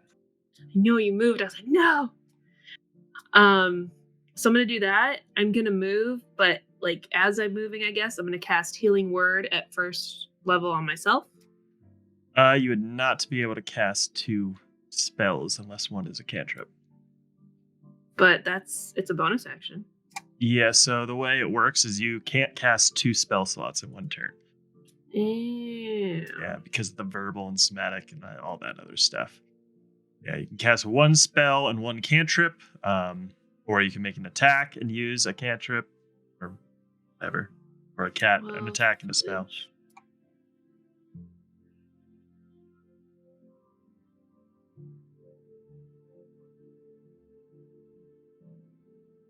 Yeah, we'll go with bless then. Okay. Alrighty. Anything else? I'm gonna move.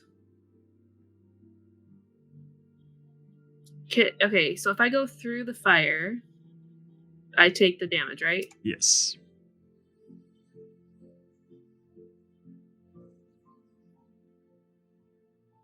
If I go through the fire, like the black circles, I take the damage, right? Yes. Yeah, All right, so I don't want to do that. So I'm gonna go around it, and I just want to get up to. I think I get up to there, but I'm like not going through the black circle. I'm going around it, kind of deal. Mm-hmm. That would not put you back in front of the crystal. No, but aren't I still in a 5-foot area? Oh yeah. Of that Yeah. one. Exactly, and there's nothing. I can't either. I go through the black stuff, or yeah. So that's my turn. I don't know why Alright. you guys hate those crystals so much. They don't do anything. Baynor, your turn. Right. You lose 1 level, first level spell slot, by the way. Starting your turn next to the crystal. How do I remove? You just click the little slot, and it takes up a circle. Oh, I lose the actual ability to use it. Okay. Yeah.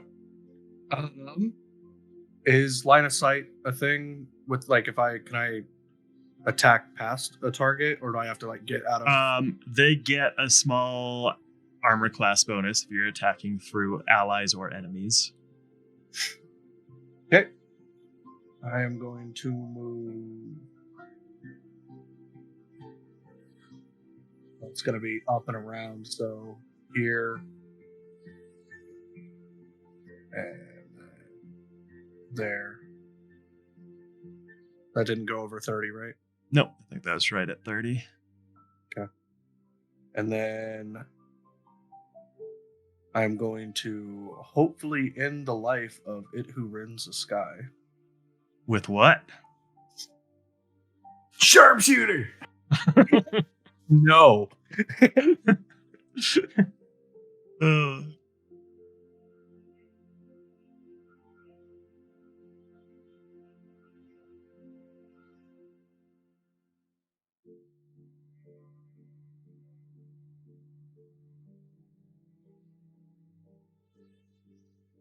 going to do Scorching Ray.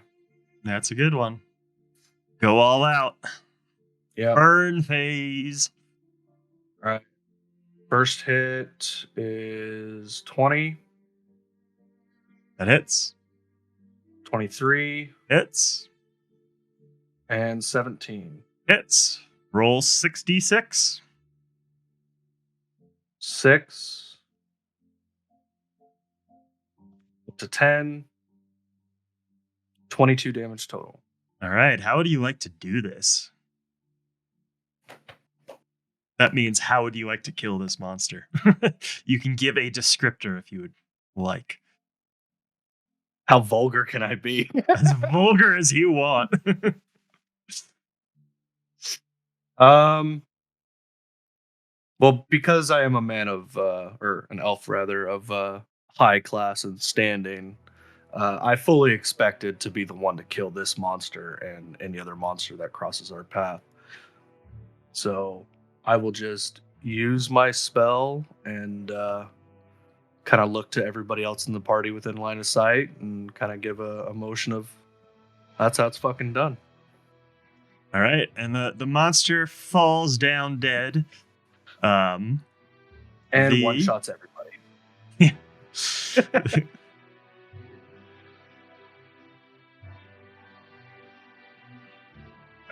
All the fire patches or destructive earth or whatever you want to call them disappear. Creature falls down dead. And you see the it who sunders the land lets out this screaming wretch that reverberates through your mind in this warped and twisted nastiness. And you see it visibly seem to cripple in on itself and take a bunch of damage. However, it still stands. It is going to let out a screech, come flying up here, and make an attack on the Actually, no, it's going to go the other way. It's going to fucking attack you, who just killed its friend or its mate, or I don't know what they are to each other. It's going to, for an 18 to hit. I believe that hits. It's going to do 12 points of bludgeoning damage to you. And then, just to spite you, it's going to drop another crystal. Help me. Right there. And we're on to whoever's next. Top of the order, I think. No, Corbin. Right on top of the tree line, can I just take a crossbow and shoot this fly?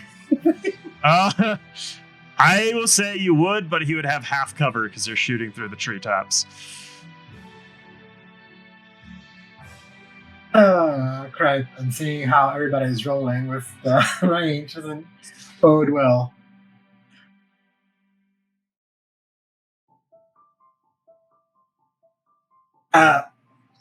Screw it. I'll take a shot. All right.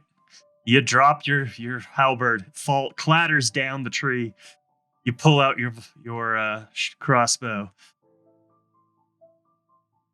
As the halberd or the glaive drops down, the light vanishes. Why not pick it up soon?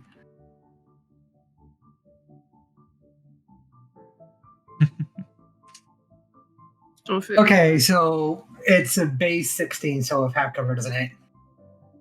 Yeah. So it would miss. Okay, so I clamber down the tree. Bless. Oh, that's right, bless.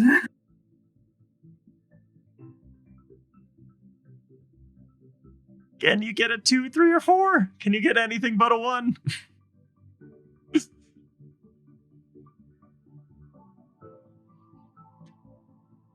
And a 2. All right, you hit it with your crossbow. Roll damage with your massive dexterity bonus.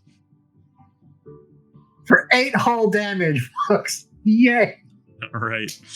Right there. Yes, sir. That's how we play D&D, baby. All right. You I'm going to clamber down and pick up my halberd again and start trudging through the forest. Your free action would have been dropping the halberd, so... But my movement, I haven't done the movement. Yeah, but that's not... You can't pick up an item with movement. I know, but I'm going to go down the tree. Okay, yeah, you can move down the tree and stand over your halberd. Yes. Okay. Gaelic, your turn. I am going to move over here. And before I make my attack rolls, this is what I'd like to do, okay? I'd like to sneak attack with my rapier, and then my dagger is just diagonal of me by 5 feet. But instead of doing the DC to catch it, I'd like to do the DC to duck so that it flies at him and stabs him.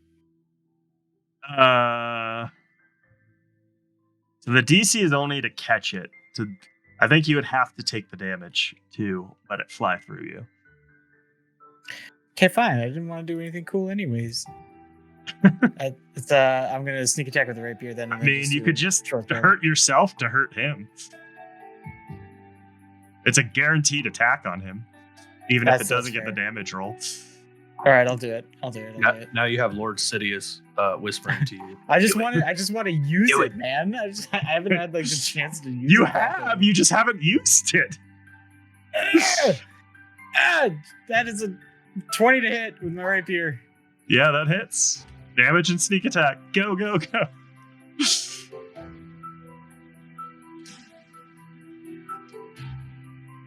That's 15 total for all of it. Okay.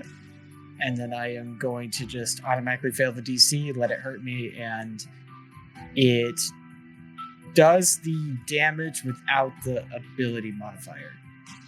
Yep. So it would just take a D4 plus 1. It would just take a D4. Yeah, it sucks. Why would I want to do that? I'm just doing it because I need to, because I got it. It does 4 damage to him. And it's going to know, Dad says cutting is bad, but sometimes I just got to do it. Sometimes I just got to do it. It lets out the pain. That's 7 damage public to service me. announcement. It's 7 damage to me. I had to do it.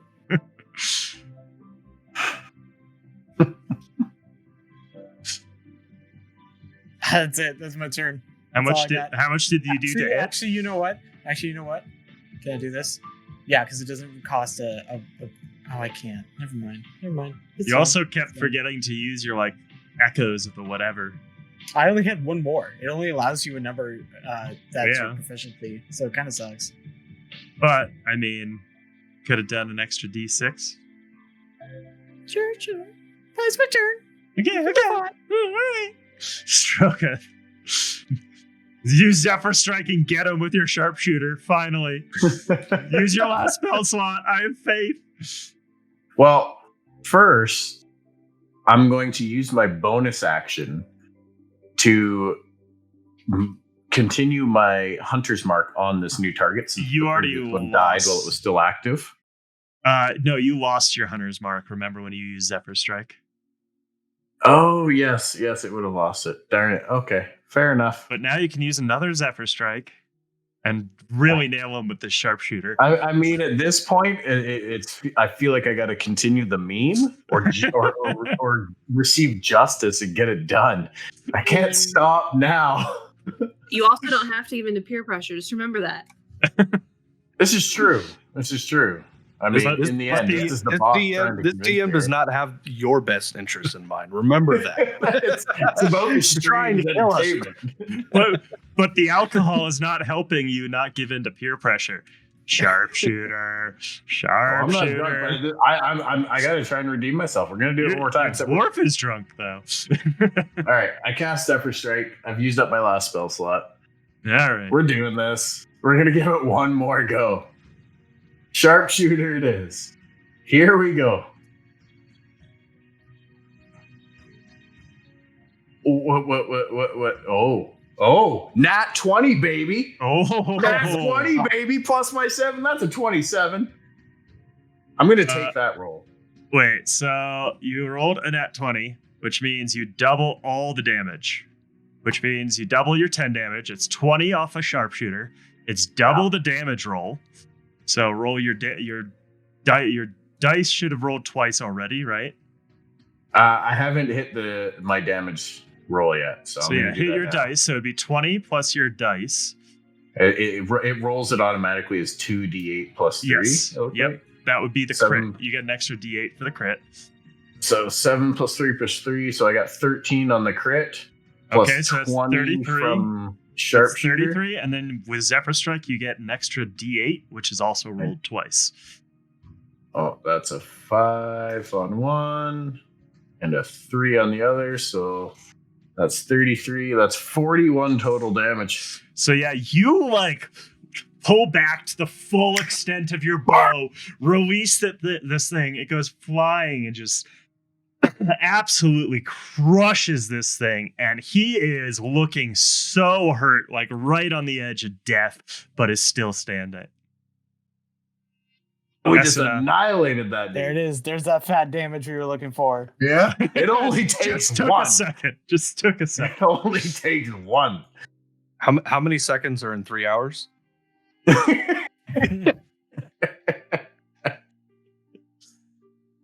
All right. right, relax. That is your turn, Asena. Your turn. That is it. Maybe go big here. That's all I'm saying. All right, I want to move there. I already got rid of my spell slot, so I was about a stupid crystal.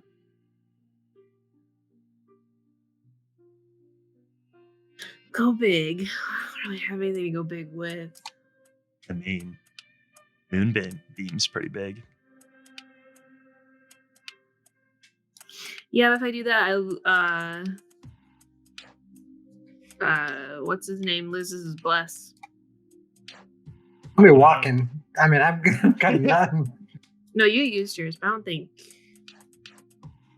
names. Gaelic has used his yet. I mean, the bless continues for the entire amount of time you're concentrating. So they just keep getting it, technically. Oh, that's right. So yeah, if I cast Moonbeam...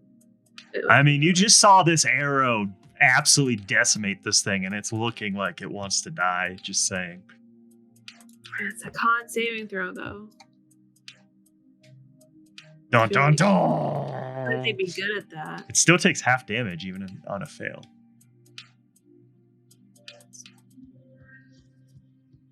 You do you. It does.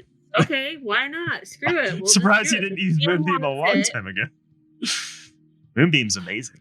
I was trying to save him for freaking healing. That's what I was trying to do. Yeah. I think All right.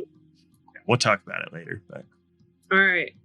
Fine. Let's moonbeam this bitch. okay.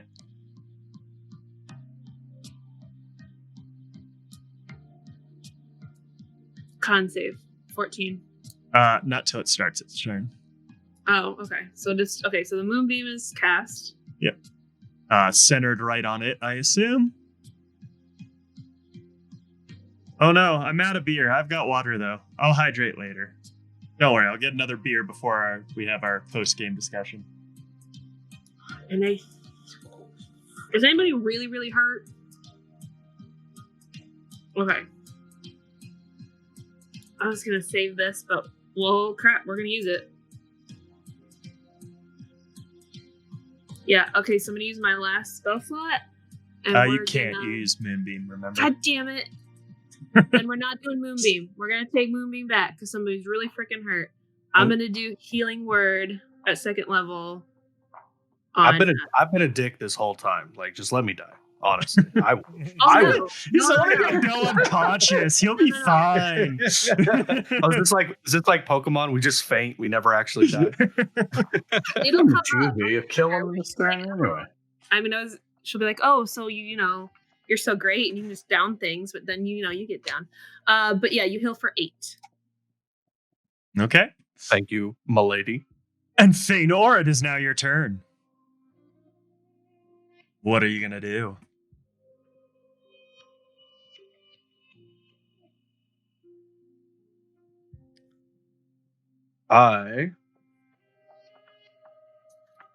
Be Cloud of Daggers? That sounds good. am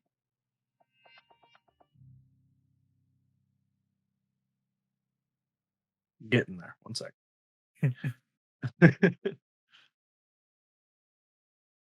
So when it shows 2 damaging options, so I have like on the staff of middle acuity, I have 1d6 plus 3 or 1d8 plus 3.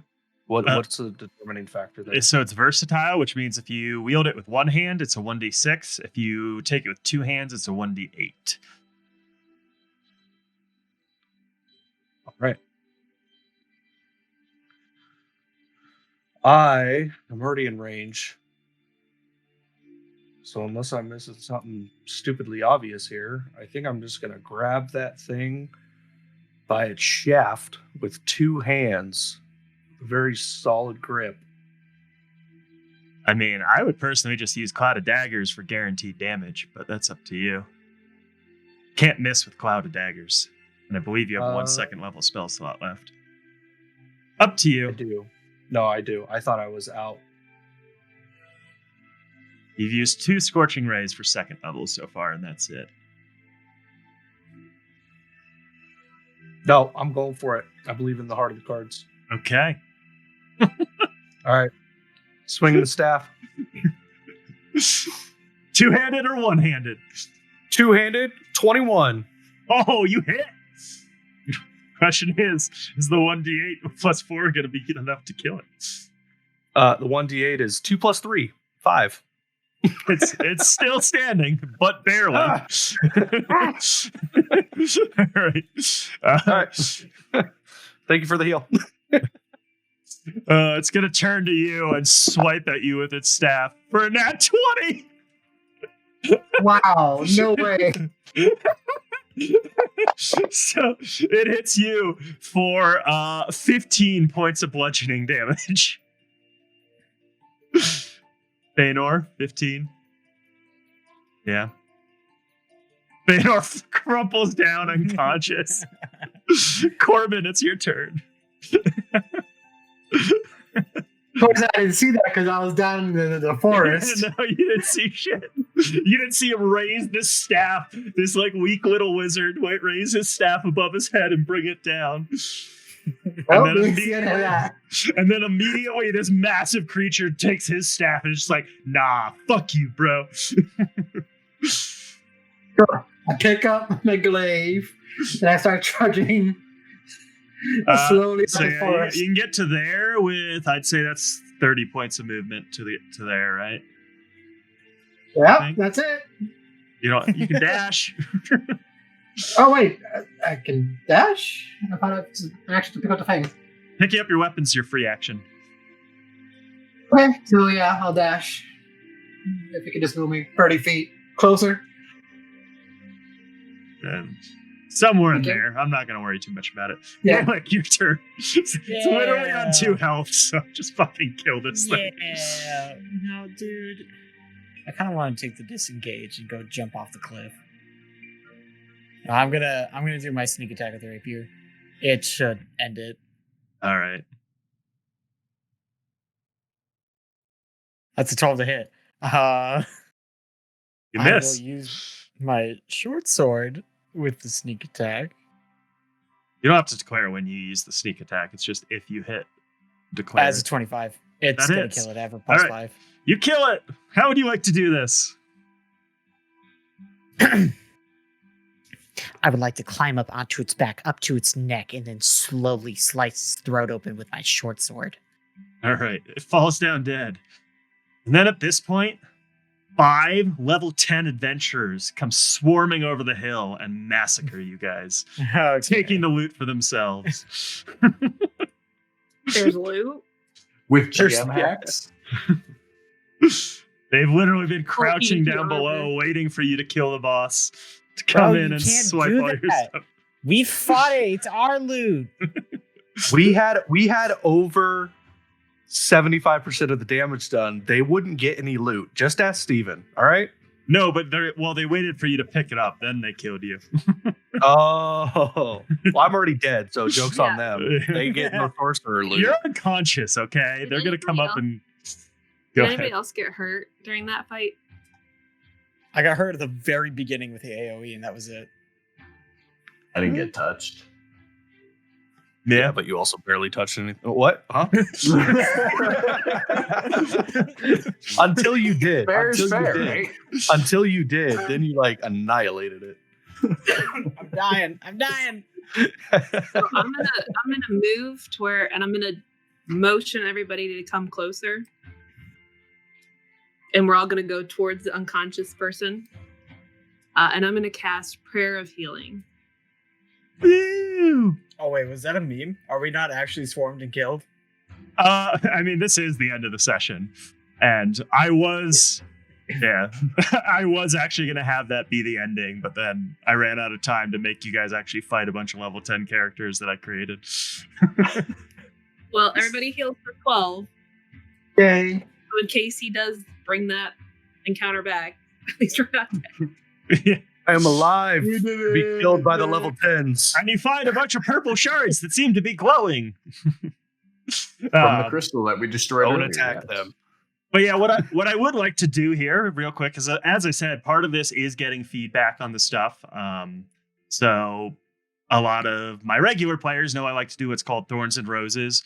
I'd like to do something similar, but we'll keep the stream running and get feedback from chat and everyone as well. We'll try to keep it brief because I know it's getting later, although we did start an hour earlier, so it's better for a lot of you. But yeah, I just want to go around. As I said, this is my first time creating bosses. A few things I noticed personally. I think I should have tuned the damage up and tuned their HP down to make it a little more precarious and a little quicker of combat. I did want it to be a big, long thing. I didn't want it to take 3 straight hours. I was thinking maybe 2 hours of combat. So yeah, maybe doing some of that to tune things up. What To else? be fair, it might have been faster if I could hit, Yeah. more Well, than 1 out of 4 yeah. attacks. Yeah, and you guys weren't like I would definitely recommend in a boss fight going all out on your damage abilities. No, for the most part, it's very rare you ever need a reason not to burst right off the bat. Get one down and go from there. There are a few abilities that I didn't end up using. just because it was taking longer than expected. There was a heal ability. It was a heal over time with concentration. Decided not to use that because it's taking too long. But I think the heal ability would come into play a lot better if I halved their HP and increased some of their damages. And then you can interrupt the heal with concentration. What else did the bosses have that... Hold on, I closed out of them. I could have used... I kind of had this idea that I was going to... have bosses use stuff as their HP got lower and lower. Ended up not using some of the last stuff. There were some abilities that were bigger AoEs that were instantaneous and requiring saves. But as I said, we were just getting into it, and I think if I'm going to do that, I need to lower their HP. But anyway, those were my thoughts. Okay. Let's just go around the circle, and we'll start with Corbin and say what you thought. And chat, real quick. Yeah, chat, if you guys have any suggestions on how you thought things went, please let me know. As I said, this is all custom homebrew stuff, so feel free to chime in. Anyway, go ahead, Corbin. Sorry for the interruption. Yeah, I think you nailed it pretty much on the head. That basically, yes, the damage over time, the fire was a bit too low, but their HP was insanely high. Now, we had the action economy on them. It was 5 versus 2. So I can understand some health on them, but if you had amped up their actual damage attacks a little bit, it would have and made their hit points lower. Would have been a more interesting encounter. The losing the spell slot thing really, really hurts. Thankfully, a lot of us aren't casters, so we weren't really affected that much. Yeah. One other thing is part of to counter that. You guys didn't realize it because you didn't end up needing to use it. But Feanor had a staff that allowed him to restore first level spell slots to people. Ah, well, there you go then. That was it. So I gave him that to help kind of counteract that. But yeah, in the video, it's mana burn. So I was trying to figure out how to do that. But anyway, absolutely. But yeah, so the action economy was on our side. It hurt us that we split the party early on. But that was on us. But yeah, like you said, they had way too much health, and the fire wasn't as much of a threat. It was more like getting hit with a staff hurt a lot more, and that was the more dangerous part of it. Mm-hmm. Yeah, I think lowering their HP and maybe even keeping the damage the same, but letting them cast multiple things in one turn. So maybe getting 2 actions per turn might work as well. Yeah, like having the ground effects, such as the crystal spawn or the fire spawn, be kind of like a passive ability that triggers every turn, and then they get their own ability. Yeah, it was a bonus action, but I think as you said, maybe just making it passive, and then they can do anything with their turn they want. It could be a layer action too. Yeah, this would have been this layer. Yeah. Okay. Good feedback. Thanks. Anything else from you, Corbin, or Io, or whatever? No, that's not. I'm pretty sure I'll have more tomorrow, but that's it for now. Okay, fair enough. Yeah, as I said, please send me the feedback. I mean, I'll be tweaking this stuff constantly. May run higher level versions of these bosses. We may run the boss fight again at some point. If people are okay with doing that after I make tweaks. Anything like that. But all right, super. Feanor. I mean, like I said, this is my first time. So I had a lot of fun with it. I think that Gaelic was a character. I'll leave it at that. And but, I mean, I had a lot of fun with it. First time here. One of the guys in my chat saying using the bosses together to offset the low damage. As far as like positioning to increase the difficulty, like using the positioning to increase the difficulty, instead of just like kind of having 2 big punching bags that were like wailing on for hours on end. Yeah. Because it seemed like they did have some pretty decent mobility. And so like if there's a target, off on its own, like I was a couple of times, they like hone in on me and, jack me up. But I mean, I could have played it much more brutal too. As I said, I don't could've- doubt it. I did die. So I mean, you didn't die, so you only go unconscious when you I lose died. HP. Okay, you died. But yeah. I could have gone a lot more brutal with it, but with how much HP they had, if I'd gone brutal, you guys would have just died outright. Like, there's plenty of times I could have just moved, taken an opportunity attack or two, and thrown you guys flying off the cliff, right? And that you're falling down 60 feet. That's a shitload of damage. And then you have to get back up. So. And thank you for the follow, half tilt. Asena. Yeah, I really liked it. Like, I mean, basically just what everybody else said. I think it would have been it probably wouldn't have gone on as long if you more like actual fighty stuff and maybe lowered their health. Mm-hmm. Because I mean, it's just basically what everybody else was saying. Because I mean, nobody was really, except for Faye, nobody was really in danger, I guess. Like at any point. Corbin was really, kind of. a little bit, yeah. It concentrated on me a bit for some of its anger. Yeah. But I mean, all in all, I think it went well, especially for first time. It was interesting to try to create a character based off of just a word, an archetype. And I actually had fun doing that. So I can't wait to see what other people do with that. Cool. All right, Gaelic. Pretty much what everyone said. There's nothing really much to add on to there. I will add on that I do also like the fact that we essentially go off of this one word where you pick the class that you want and you try to look into the D&D archives to see which matches up the best with it. I think it's the best way of going about it until we can get some homebrew stuff going on. That was my favorite part was building the character. Cool. But other than that, same points that they touched on. And I will be working on homebrew stuff, but we're going to be doing the D&D stuff for a while because we don't have much information on classes. But yeah, as I said, as we move forward, part of the reason I'm doing that is to get everyone's idea on those classes too. So as I'm going through and creating archetypes for the classes, I may reach out to different people who have played that archetype and say, "Oh, how do you think about this as a homebrew option?" and all that. But yeah, and Strogoth. I don't have too much more to add that we haven't already talked about. I understand a lot of the enemy attacks and whatnot were to kind of just work with us, so to speak, and keep the game going and keep it fun as we develop our characters and whatnot. I mean, I completely missed the fact that on my epic hit, I could have done another 7 damage. Because of my bow's special ability when I roll a nat 20. So I could have done a flat 50 there, maybe killed him right then and there, sped things up a little bit too. But you also had your quiver too. I didn't even see that. Yeah, that's fine.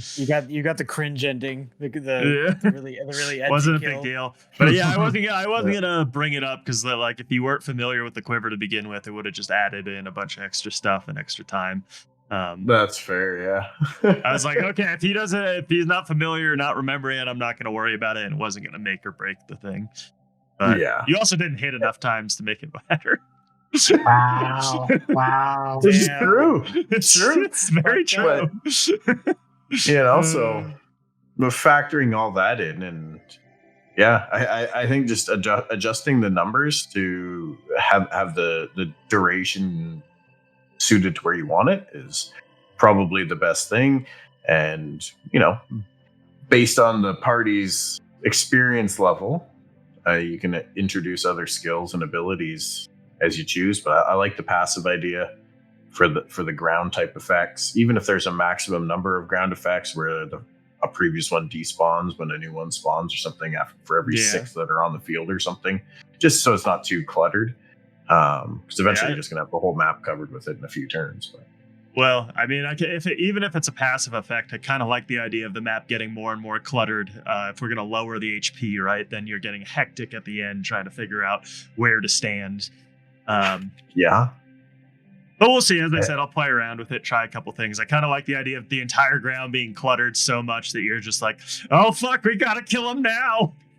there's one safe spot and the boss decides to toss the party around, and all of a sudden, like, now it's severely detrimental because you're 10 turns into the fight. And well, yeah, it's kind of funny. You really got to make your way through. Yeah, it's kind of funny for me too, because like I didn't plan, like I could have planned things out like a lot better, place stuff like in better positions to toss people into it constantly. But I didn't really do that. And so like there's some nuance to playing the bosses themselves too. So that's something that would take some experience from the DM to kind of figure out how to actually make it like really challenging and all that, and synergize the boss's abilities together. Absolutely. But that all comes with time. So but yeah. No, it was a ton of fun though. I had a blast. Does anyone have a suggestion for who we should raid? How about that? Are you gonna still be on Super or? No, this is not a normal stream night for me. I just pulled it up tonight for I was requested at this, so all right. I mean, I'm gonna toss Forsaken Ferret a raid. He's a super nice guy. I've played a couple games with him before. He's playing some Phasmophobia right now, but as I said, spread the love, spread the community. Follows are free, makes people feel good, so definitely let them know we're raiding and toss them a follow. Check them out. If you don't like them, you can always unfollow later. But anyway, thanks so much to all the viewers, all the players tonight. I had a blast. As I said, I'm going to try to be doing this every week or every 2 weeks, depending on how much I can get done. But so please let me know if you would be interested in playing some night. Obviously, webcams are encouraged, but not necessary. We can find a character portrait, and you just have to have Discord. So anyway, thanks, everyone. See you soon.